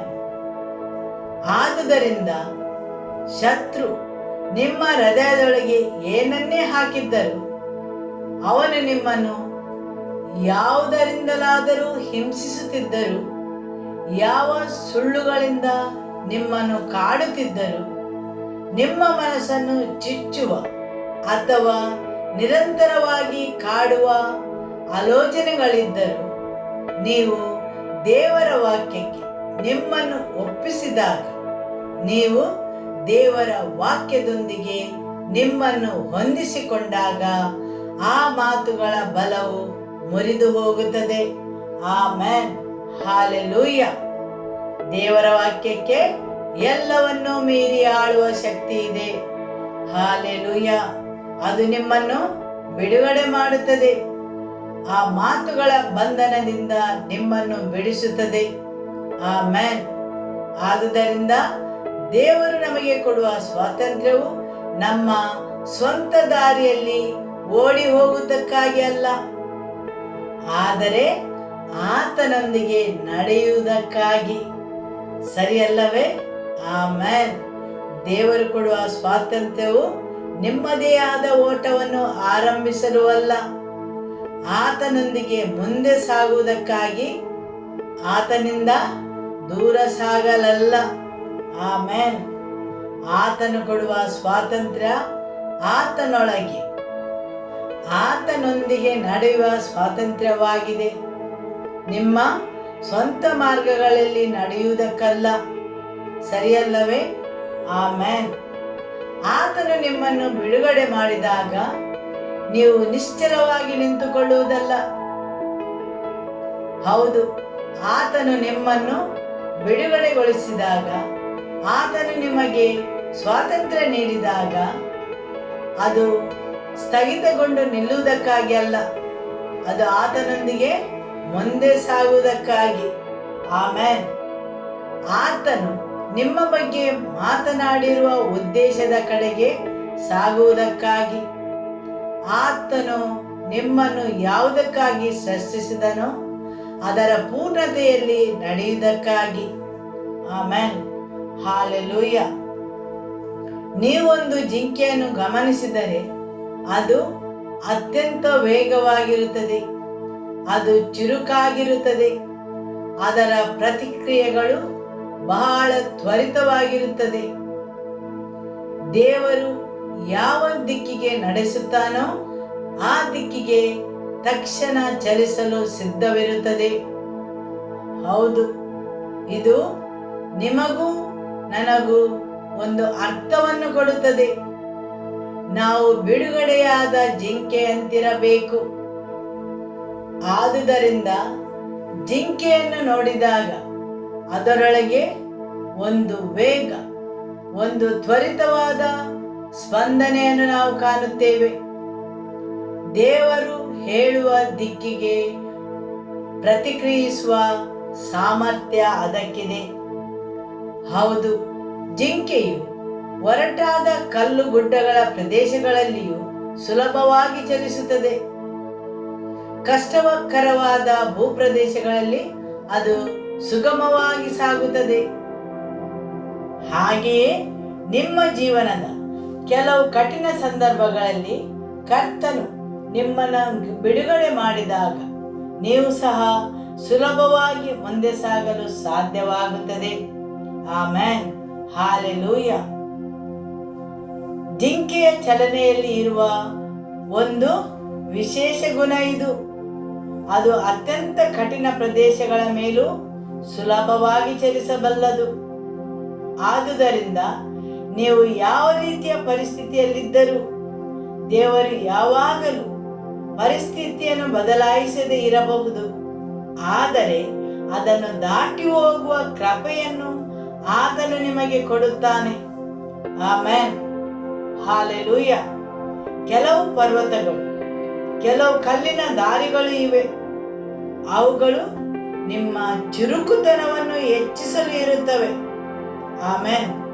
ಅವುಗಳು ನೀವು ಕೆಲವು ಸಂಗತಿಗಳನ್ನು ದಾಟಿ ಹೋಗುವುದನ್ನು ಕಲಿಸಲು ಇರುತ್ತವೆ. ಆದರೆ ಆ ಎಲ್ಲ ಸವಾಲುಗಳ ನಡುವೆಯೂ ಆತನು ನಿಮಗೆ ಬಲವನ್ನು ಕೊಡುತ್ತಾನೆ. ಆಮೆನ್. ಹಾಲೆಲೂಯ. ಜೀವನದ ಸುಗಮವಾದ ಪ್ರಯಾಣವು ಸವಾಲುಗಳನ್ನು ಹೊರತಾಗಿಸುತ್ತದೆ. ಹೌದು, ಸುಗಮವಾದ ದಾರಿಯು ಜೀವನದ ಸವಾಲುಗಳನ್ನು ತಪ್ಪಿಸುತ್ತದೆ, ಹೊರತಾಗಿಸುತ್ತದೆ.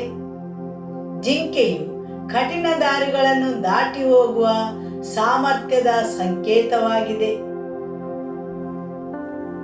ಮಿತಿಗಳಿಲ್ಲದೆ ಸವಾಲುಗಳನ್ನು ಎದುರಿಸಿ ಮುಂದೆ ಸಾಗುವ ಸಾಮರ್ಥ್ಯದ ಸಂಕೇತವಾಗಿದೆ. ಅತ್ಯಂತ ಕೆಟ್ಟ ಭೂಪ್ರದೇಶದಲ್ಲಿಯೂ ಅದಕ್ಕೆ ಸ್ಥಿರವಾದ ಹೆಜ್ಜೆಗಳಿವೆ.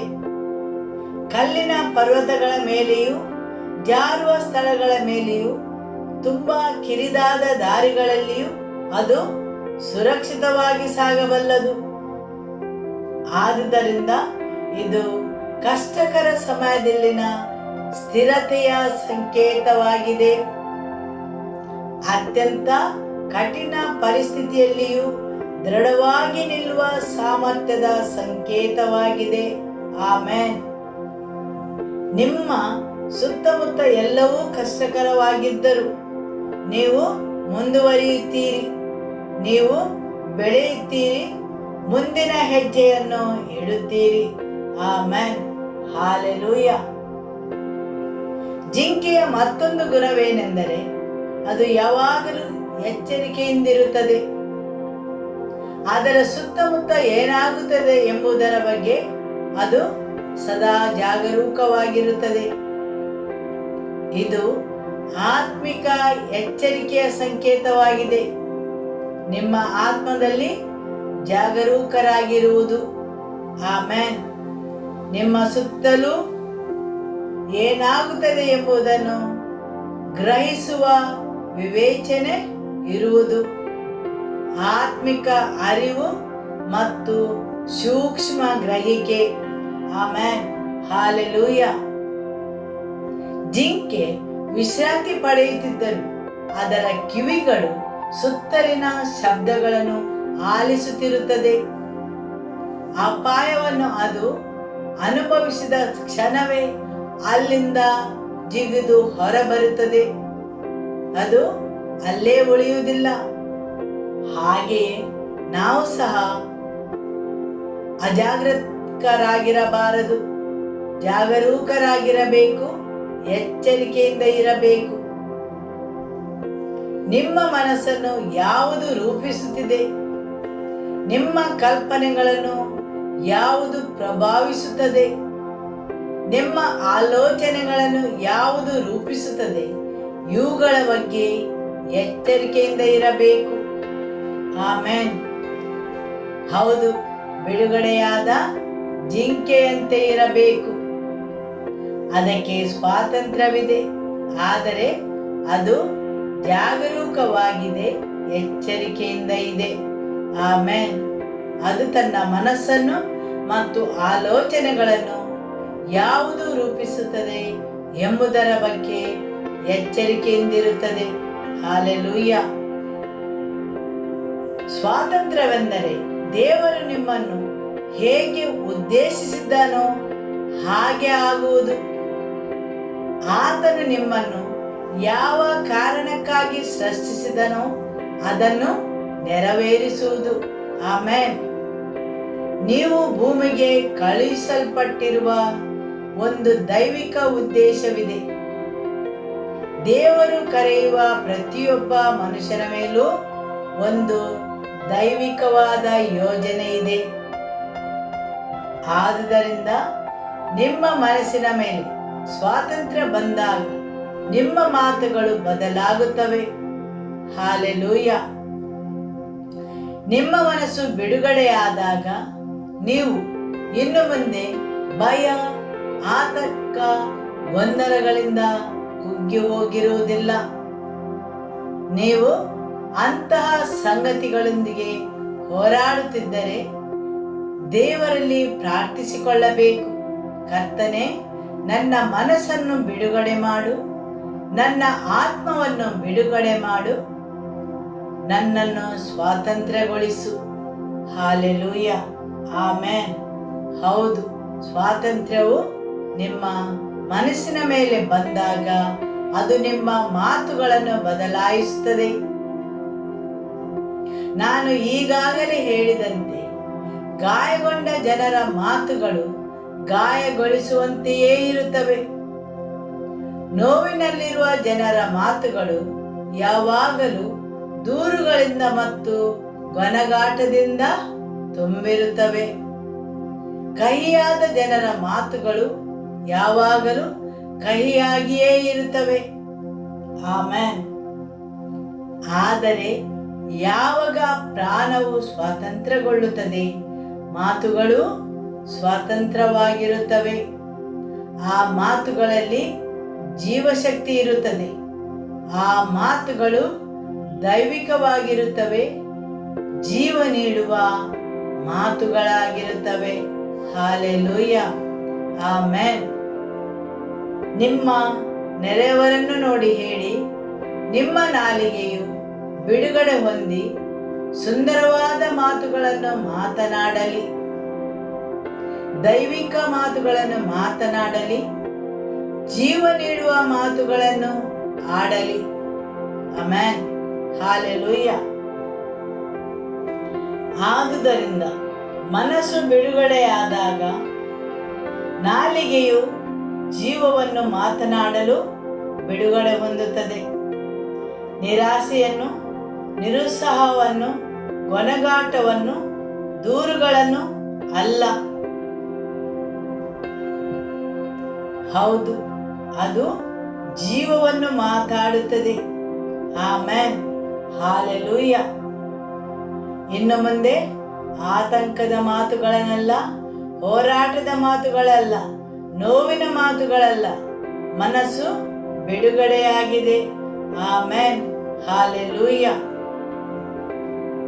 ನೆಹೆಮೀಯನ ಗ್ರಂಥ ಅಧ್ಯಾಯ 4 ವಾಕ್ಯ 2.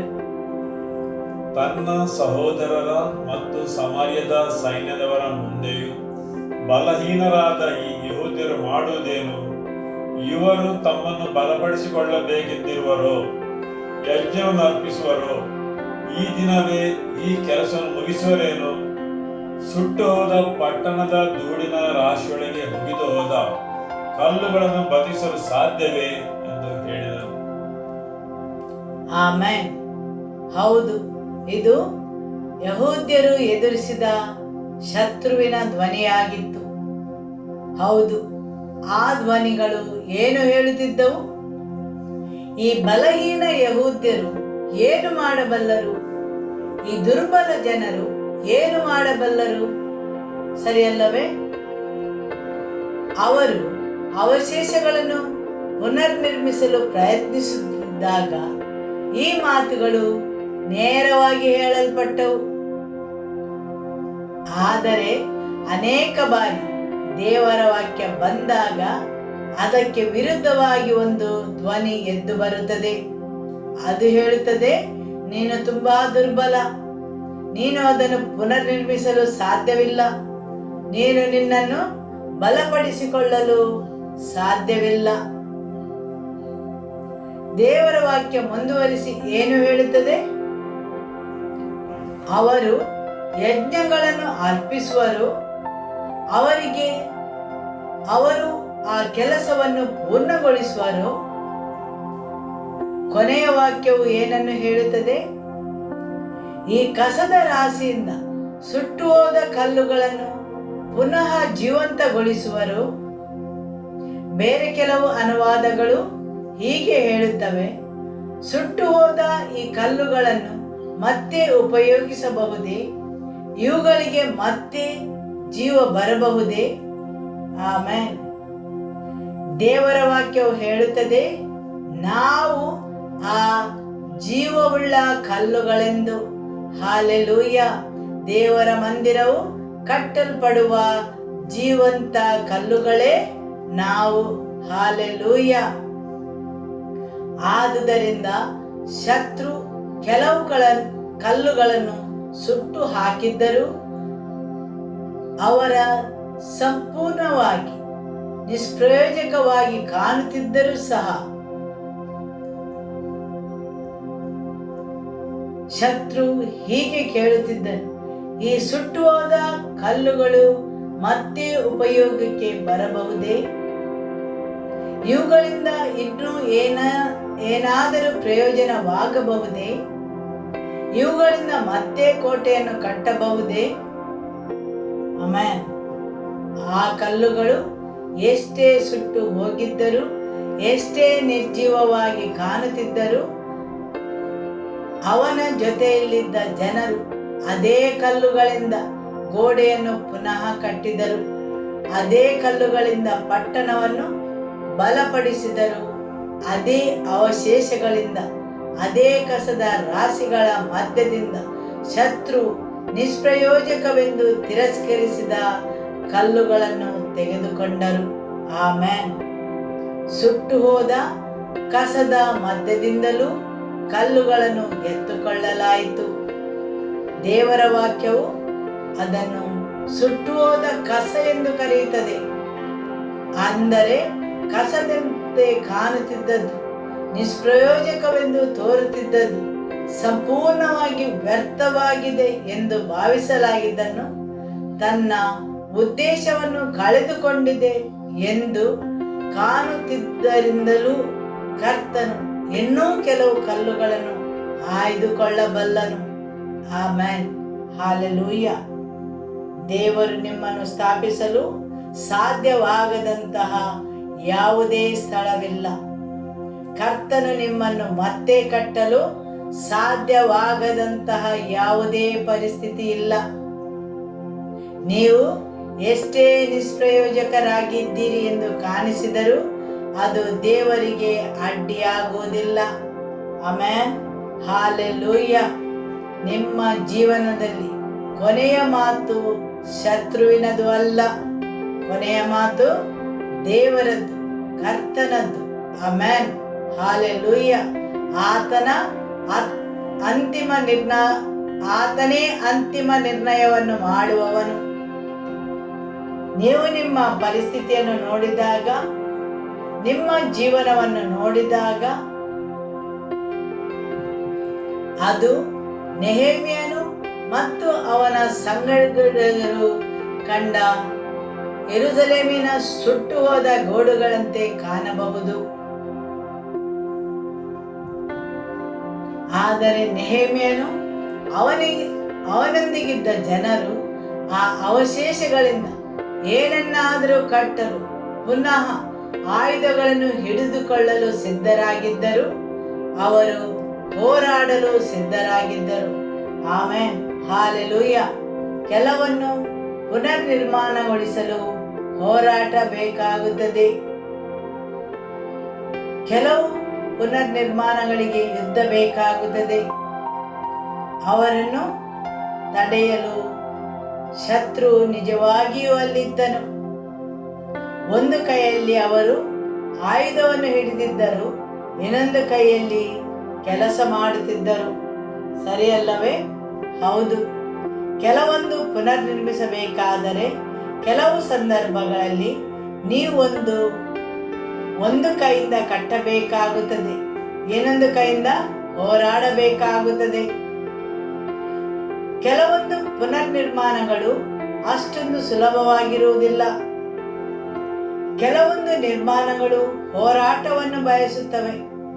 ಆದರೆ ಅವರು ಆಯುಧಗಳನ್ನು ತೆಗೆದುಕೊಳ್ಳಲು ಸಿದ್ಧರಾಗಿದ್ದರು.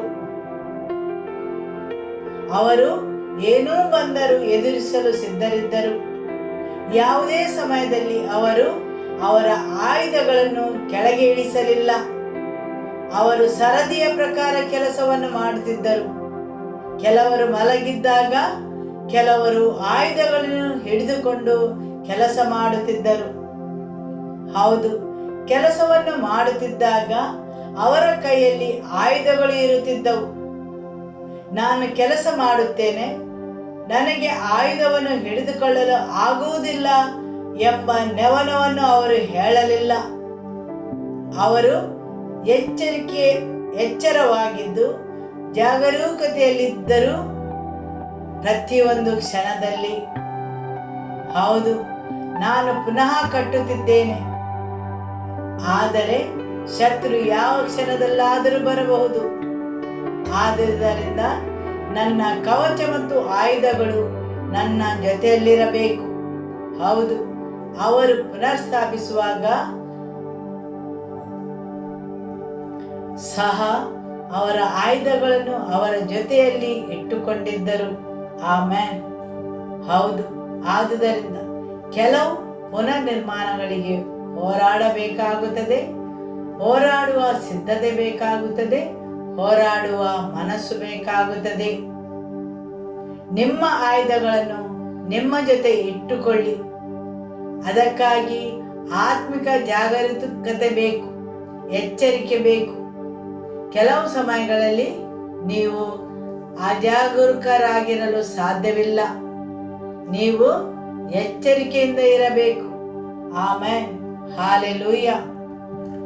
ಒಡೆದ ಸಂಪನ್ಮೂಲಗಳು, ಕಷ್ಟಕರ ಪರಿಸ್ಥಿತಿಗಳು, ಹಾನಿಗೊಳಗಾದ ಸಂದರ್ಭಗಳು, ಇವು ಯಾವುದು ನಮ್ಮ ದೇವರಿಗೆ ಮಿತಿಯಲ್ಲ.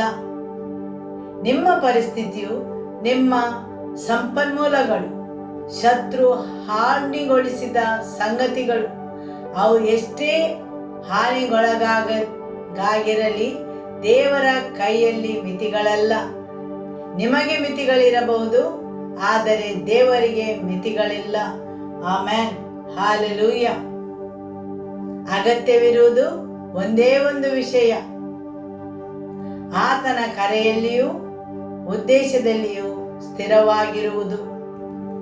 ನಿಮ್ಮ ನೆರೆಯವರನ್ನು ನೋಡಿ ಹೇಳಿ, ದೇವರ ಕರೆಯಲ್ಲಿ ಸ್ಥಿರತೆ ಅಗತ್ಯವಾಗಿದೆ, ನಿರಂತರತೆ ಅಗತ್ಯವಾಗಿದೆ. Amen, hallelujah. ಅನೇಕ ಬಾರಿ ಜನರು ದುರ್ಬಲರಾಗಿ ಕಾಣುವ ಜನರ ಮೂಲಕ ದೇವರು ಏನು ಮಾಡಬಲ್ಲನು ಎಂಬುದನ್ನು ಕಡಿಮೆ ಅಂದಾಜು ಮಾಡುತ್ತಾರೆ. ಶತ್ರು ಅವರನ್ನು ನೋಡಿ ಹೇಳಿದನು, ಈ ದುರ್ಬಲ ಯೆಹೂದ್ಯರು ಏನು ಮಾಡಬಲ್ಲರು?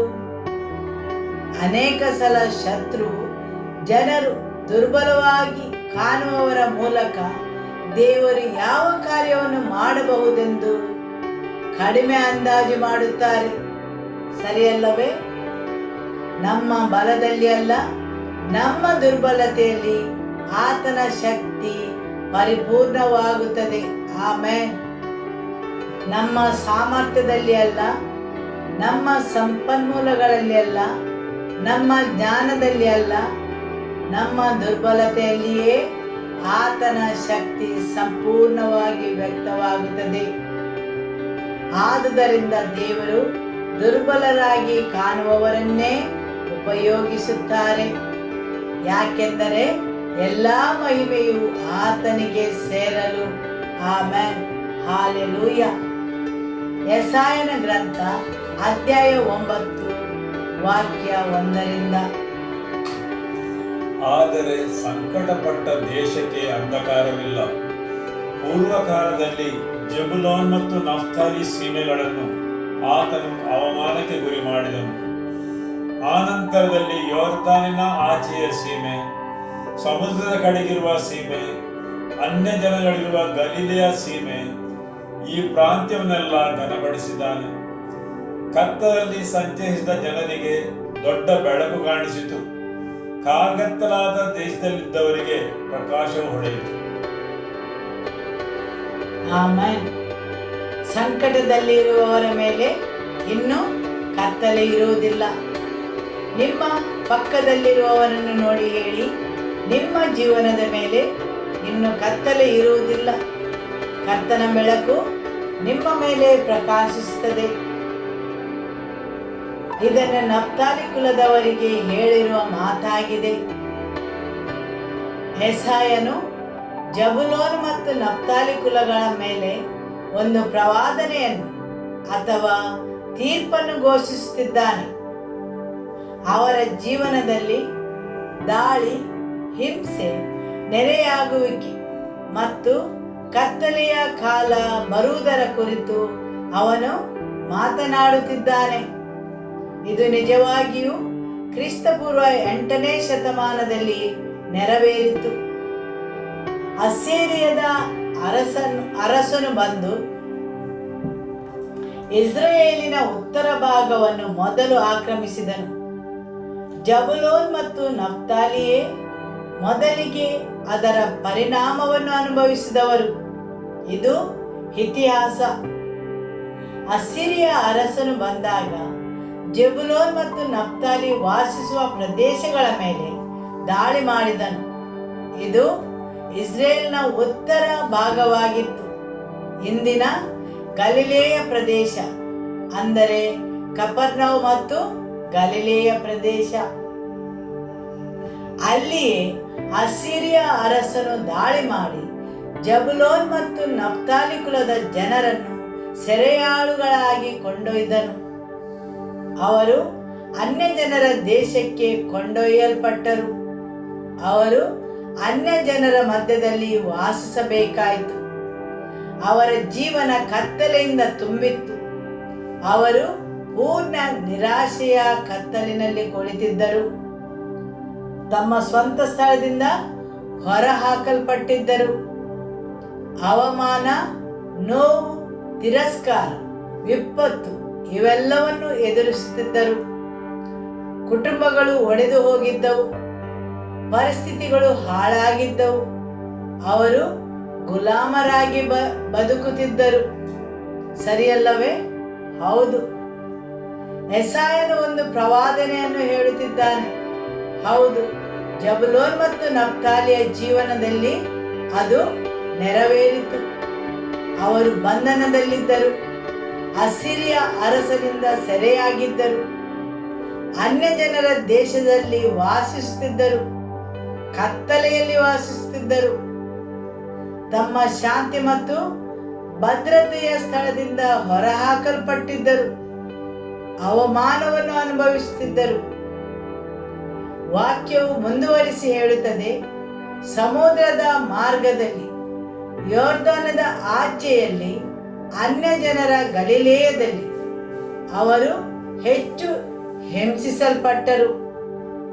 ಕತ್ತಲೆಯಲ್ಲಿ ನಡೆದ ಜನರು ಮಹಾಬೆಳಕನ್ನು ಕಂಡರು. ಆಮೆನ್. ಹೌದು, ಕತ್ತಲೆಯಲ್ಲಿ ಕುಳಿತಿದ್ದ ಜನರು. ಇದು ಜಬುಲೋನ್ ಮತ್ತು ನಫ್ತಾಲಿಯ ಬಗ್ಗೆ ಹೇಳುತ್ತಿದೆ. ಆಮೆನ್. ನಿಮ್ಮ ಪರಿಸ್ಥಿತಿ ಸಂಪೂರ್ಣ ಕತ್ತಲೆ ಆಗಿರಬಹುದು. ನೀವು ಅನುಭವಿಸುತ್ತಿರುವುದು ಸಂಪೂರ್ಣ ನಿರಾಶೆಯಾಗಿರಬಹುದು. ಆದರೆ ದೇವರ ವಾಕ್ಯ ಹೇಳುತ್ತದೆ, ಕತ್ತಲೆಯಲ್ಲಿ ಕುಳಿತಿರುವ ಜನರು ಮಹಾ ಬೆಳಕನ್ನು ಕಂಡರು. ಆಮೆನ್. ಹಾಲೆಲೂಯ. ಈ ಜನರು ಗಲಿಲಾಯದ ಜನರು, ಇಂದಿನ ಉತ್ತರ ಇಸ್ರೇಲಿನ ಜನರು. ಅದು ಜಬುಲೋನ್ ಮತ್ತು ನಫ್ತಾಲಿಯ ಸ್ವಾಸ್ಥ್ಯದ ಪ್ರದೇಶವಾಗಿತ್ತು.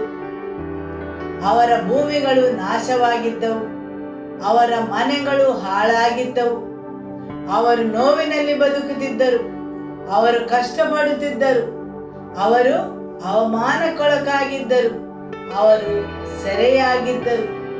ಅವರ ಸುತ್ತಮುತ್ತಲಿನ ಎಲ್ಲವೂ ದುಃಖದಿಂದ ತುಂಬಿತ್ತು. ಅವರು ಕತ್ತಲೆ ಮತ್ತು ನಿರಾಶೆಯಲ್ಲಿ ಕುಳಿತಿದ್ದರು. ಆದರೆ ದೇವರ ವಾಕ್ಯ ಹೇಳುತ್ತದೆ, ಕತ್ತಲೆಯಲ್ಲಿ ಕುಳಿತಿದ್ದವರು ಮಹಾ ಬೆಳಕನ್ನು ಕಂಡರು. ಆಮೆನ್. ಹಾಲೆಲೂಯ. ಮತ್ತಾಯನ ಸುವಾರ್ತೆ ಅಧ್ಯಾಯ 4 ವಾಕ್ಯ 13-16. ಬಳಿಕ ನಜರೇತ್ ಎಂಬ ಊರನ್ನು ಬಿಟ್ಟು ಜಬುಲೋನ್ ಮತ್ತು ನಫ್ತಾಲಿಯರ ಗಡಿನಾಡುಗಳಿಗೆ ಬಂದು ಸಮುದ್ರದ ಹತ್ತಿರದಲ್ಲಿರುವ ಕಪೆರ್ನೌಮ್ ಎಂಬ ಊರಿನಲ್ಲಿ ವಾಸಿಸತೊಡಗಿದನು. ಆಮೆನ್. ಇಲ್ಲಿ ದೇವರ ವಾಕ್ಯ ಯಾರ ಬಗ್ಗೆ ಮಾತನಾಡುತ್ತಿದೆ? ಯಾರ ಬಗ್ಗೆ ಪ್ರವಾದನೆ ಹೇಳುತ್ತಿದೆ? ಯೇಸುವಿನ ಬಗ್ಗೆ, ಸರಿಯಲ್ಲವೇ? ಆಮೆನ್. ಯೇಸು ನಜರೇತನ್ನು ಬಿಟ್ಟು ಹೊರಟರು. ಅವರು ಎಲ್ಲಿಗೆ ಹೊರಟರು? ಯೇಸು ತನ್ನ ಗುಪ್ತವಾದ ಜೀವನದಿಂದ ಹೊರಟು ಸಾರ್ವಜನಿಕ ಜೀವನವನ್ನು ಪ್ರಾರಂಭಿಸಿದರು. ಅದನ್ನು ಅವರು ಎಲ್ಲಿ ಪ್ರಾರಂಭಿಸಿದರು? ಜಬುಲೋನ್ ಮತ್ತು ನಫ್ತಾಲಿಯ ಪ್ರದೇಶದಲ್ಲಿ ಬಂದು ವಾಸ ಮಾಡಿದರು. ಆಮೆನ್. ಹೌದು, ತುಂಬಾ ಅವಮಾನಕ್ಕೊಳಗಾದವರು, ಅತಿಯಾದ ನೋವಲ್ಲಿ, ಕತ್ತಲೆಯಲ್ಲಿ ಇದ್ದವರು. ಹೌದು, ಕತ್ತಲೆಯಲ್ಲಿ ನೋವಿನಿಂದಲೂ ಅವಮಾನದಿಂದಲೂ ಇದ್ದವರು.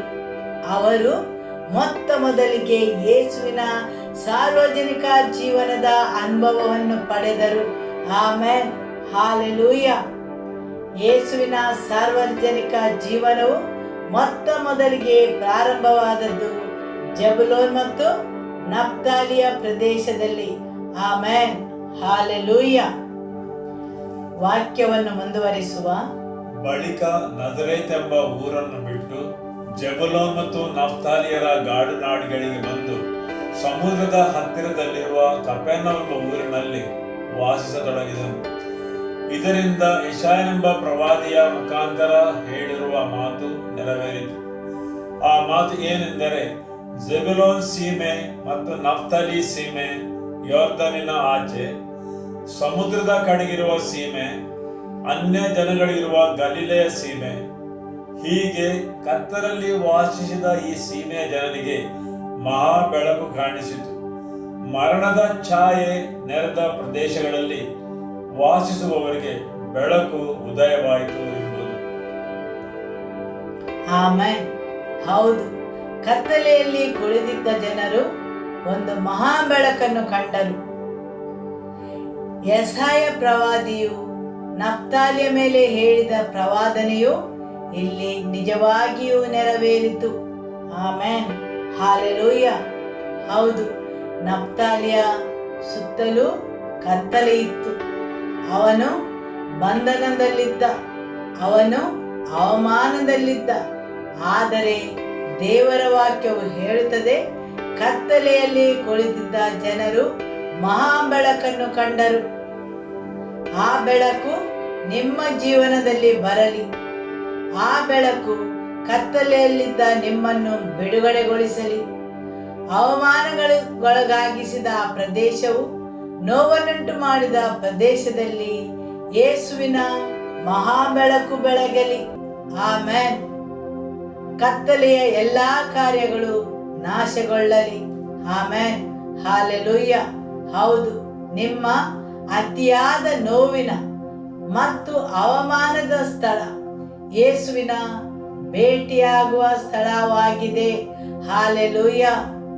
ಯೇಸು ಜೆಬುಲೋನ್ ಮತ್ತು ನಫ್ತಾಲಿಯ ಪ್ರದೇಶವನ್ನು ಆತನ ಸೇವೆಯನ್ನು ಪ್ರಾರಂಭಿಸಲು ಆಯ್ಕೆ ಮಾಡಿದ ಸ್ಥಳವಾಗಿತ್ತು. ಆಮೆನ್.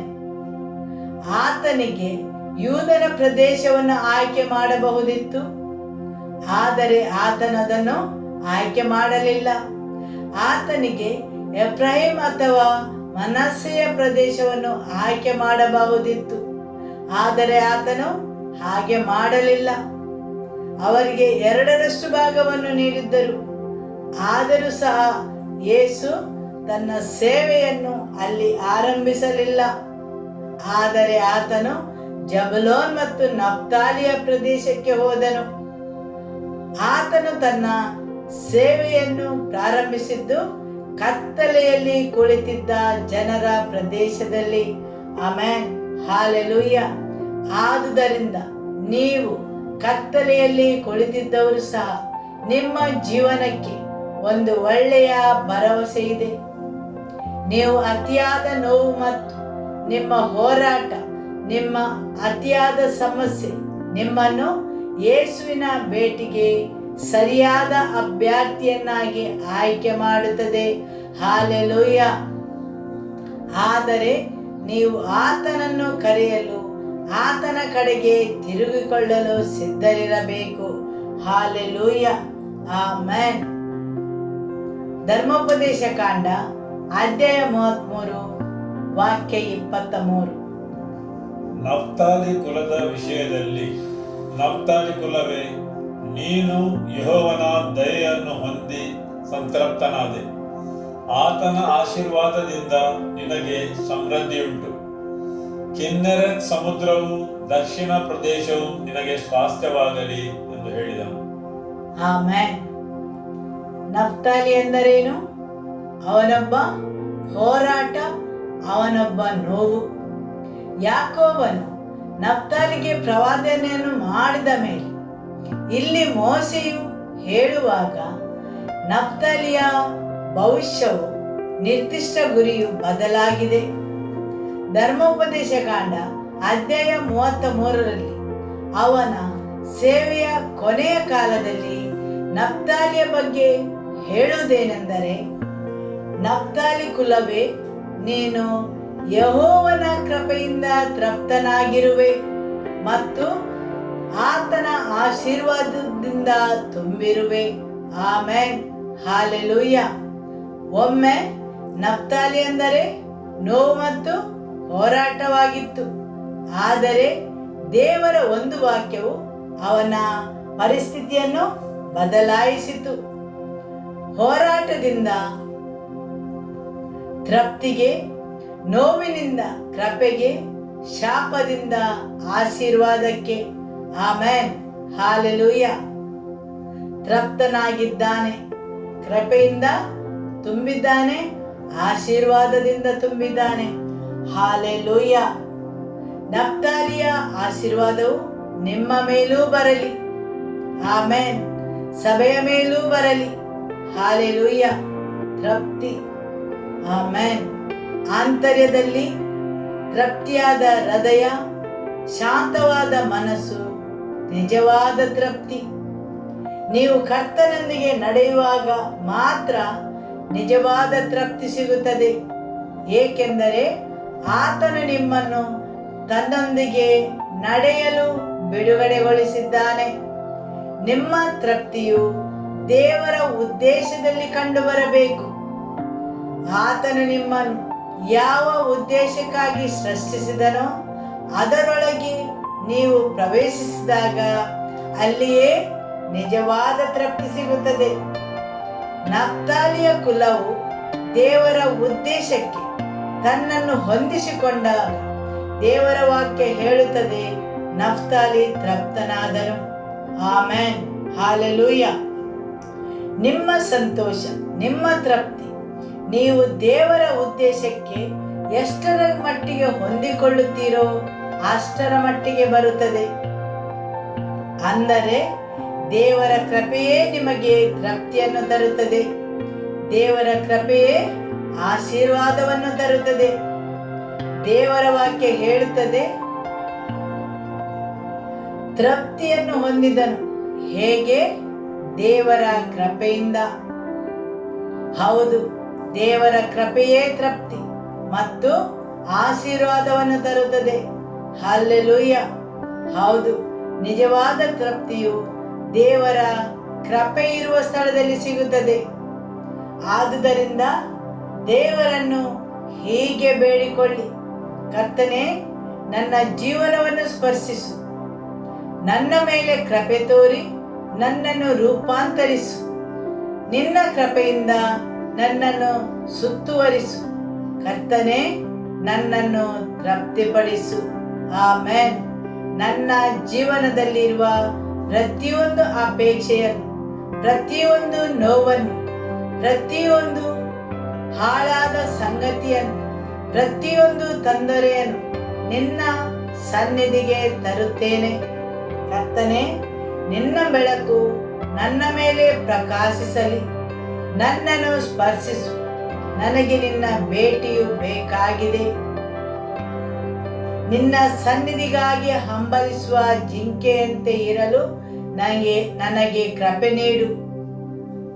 ನಿನಗೆ ವಿಧೇಯನಾಗಲು, ಚುರುಕಾಗಿರಲು ಸಹಾಯ ಮಾಡು. ಜಾಗರೂಕನಾಗಿಯೂ ಎಚ್ಚರಿಕೆ ಉಳ್ಳವನಾಗಿಯೂ ಇರಲು ಸಹಾಯ ಮಾಡು. ಎತ್ತರವಾದ ಪರ್ವತಗಳ ಮೇಲಕ್ಕೂ ನಿನ್ನೊಂದಿಗೆ ನಡೆಯಲು ಸಿದ್ಧವಾಗಿರಲು ನನಗೆ ಸಹಾಯ ಮಾಡು. ಯೇಸುವೆ, ನನಗೆ ಸಹಾಯ ಮಾಡು. ನಿನ್ನ ಬೆಳಕು ನನ್ನ ಮೇಲೆ ಪ್ರಕಾಶಿಸಲಿ. ನಿನ್ನ ಕೃಪೆಯಿಂದ ನನ್ನನ್ನು ಸುತ್ತುವರಿಸು. ಕರ್ತನೇ, ನನ್ನನ್ನು ಬಿಡುಗಡೆ ಮಾಡು. ನನ್ನ ಹೃದಯವನ್ನು ಬಿಡುಗಡೆ ಮಾಡು. ನನ್ನ ಮನಸ್ಸನ್ನು ಬಿಡುಗಡೆ ಮಾಡು. ನನ್ನ ಆತ್ಮವನ್ನು ಬಿಡುಗಡೆ ಮಾಡು. ಕರ್ತನೇ, ನನ್ನನ್ನು ಸ್ವಾತಂತ್ರ್ಯಪಡಿಸು. ನನ್ನನ್ನು ಬಿಡುಗಡೆಗೊಳಿಸು. ನನ್ನನ್ನು ಬಂಧಿಸಿರುವ ಪ್ರತಿಯೊಂದು ಸಂಗತಿಯು ಮುರಿದು ಬೀಳಲಿ. ನನ್ನ ಆತ್ಮವನ್ನು ಬಂಧಿಸಿರುವ ವಿಷಯಗಳು, ನನ್ನ ದೇಹವನ್ನು, ನನ್ನ ಮನಸ್ಸನ್ನು, ನನ್ನ ಆತ್ಮಿಕ ಜೀವನವನ್ನು ಬಂಧಿಸಿರುವ ಎಲ್ಲವುಗಳು ಯೇಸು ಕ್ರಿಸ್ತನ ನಾಮದಲ್ಲಿ ಮುರಿದು ಹೋಗಲಿ. ಯೇಸುವೆ, ನನ್ನನ್ನು ಬಿಡುಗಡೆ ಮಾಡು. ಆಮೆನ್. ಹಾಲೆಲೂಯ. ಯೇಸುವೇ ಸ್ತೋತ್ರ. ಇವತ್ತಿನ ದೇವರ ವಾಕ್ಯಗೋಸ್ಕರ ದೇವರಿಗೆ ಸ್ತೋತ್ರವನ್ನು ಸಲ್ಲಿಸುವ. ಸ್ತೋತ್ರ ಯೇಸುವೆ, ಮಹಿಮೆ ಯೇಸುವೆ. Hallelujah. Amen. Hallelujah.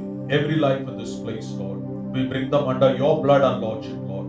We cancel every claims and every works of the enemy against the lives of your people, Lord, against their advancement, Lord. Oh, every kind of deceptions, Lord, every lies be uprooted by the truth of your word, Lord. Let their hearts and their minds to be freed in the name of Jesus. Every life be covered by your blood, Lord. Continue to build them up for your glory, Lord. In your hands I entrust them, and I bless them in the name of the Father. I bless them in the name of the Lord Jesus, and I bless them in the name of the Holy Spirit. Amen. May the love of God the Father, may the peace of our Lord Jesus Christ, and the fellowship of the Holy Spirit be with you all. Go in the peace of the Lord. The Lord be with you. Amen. Hallelujah. Shalom.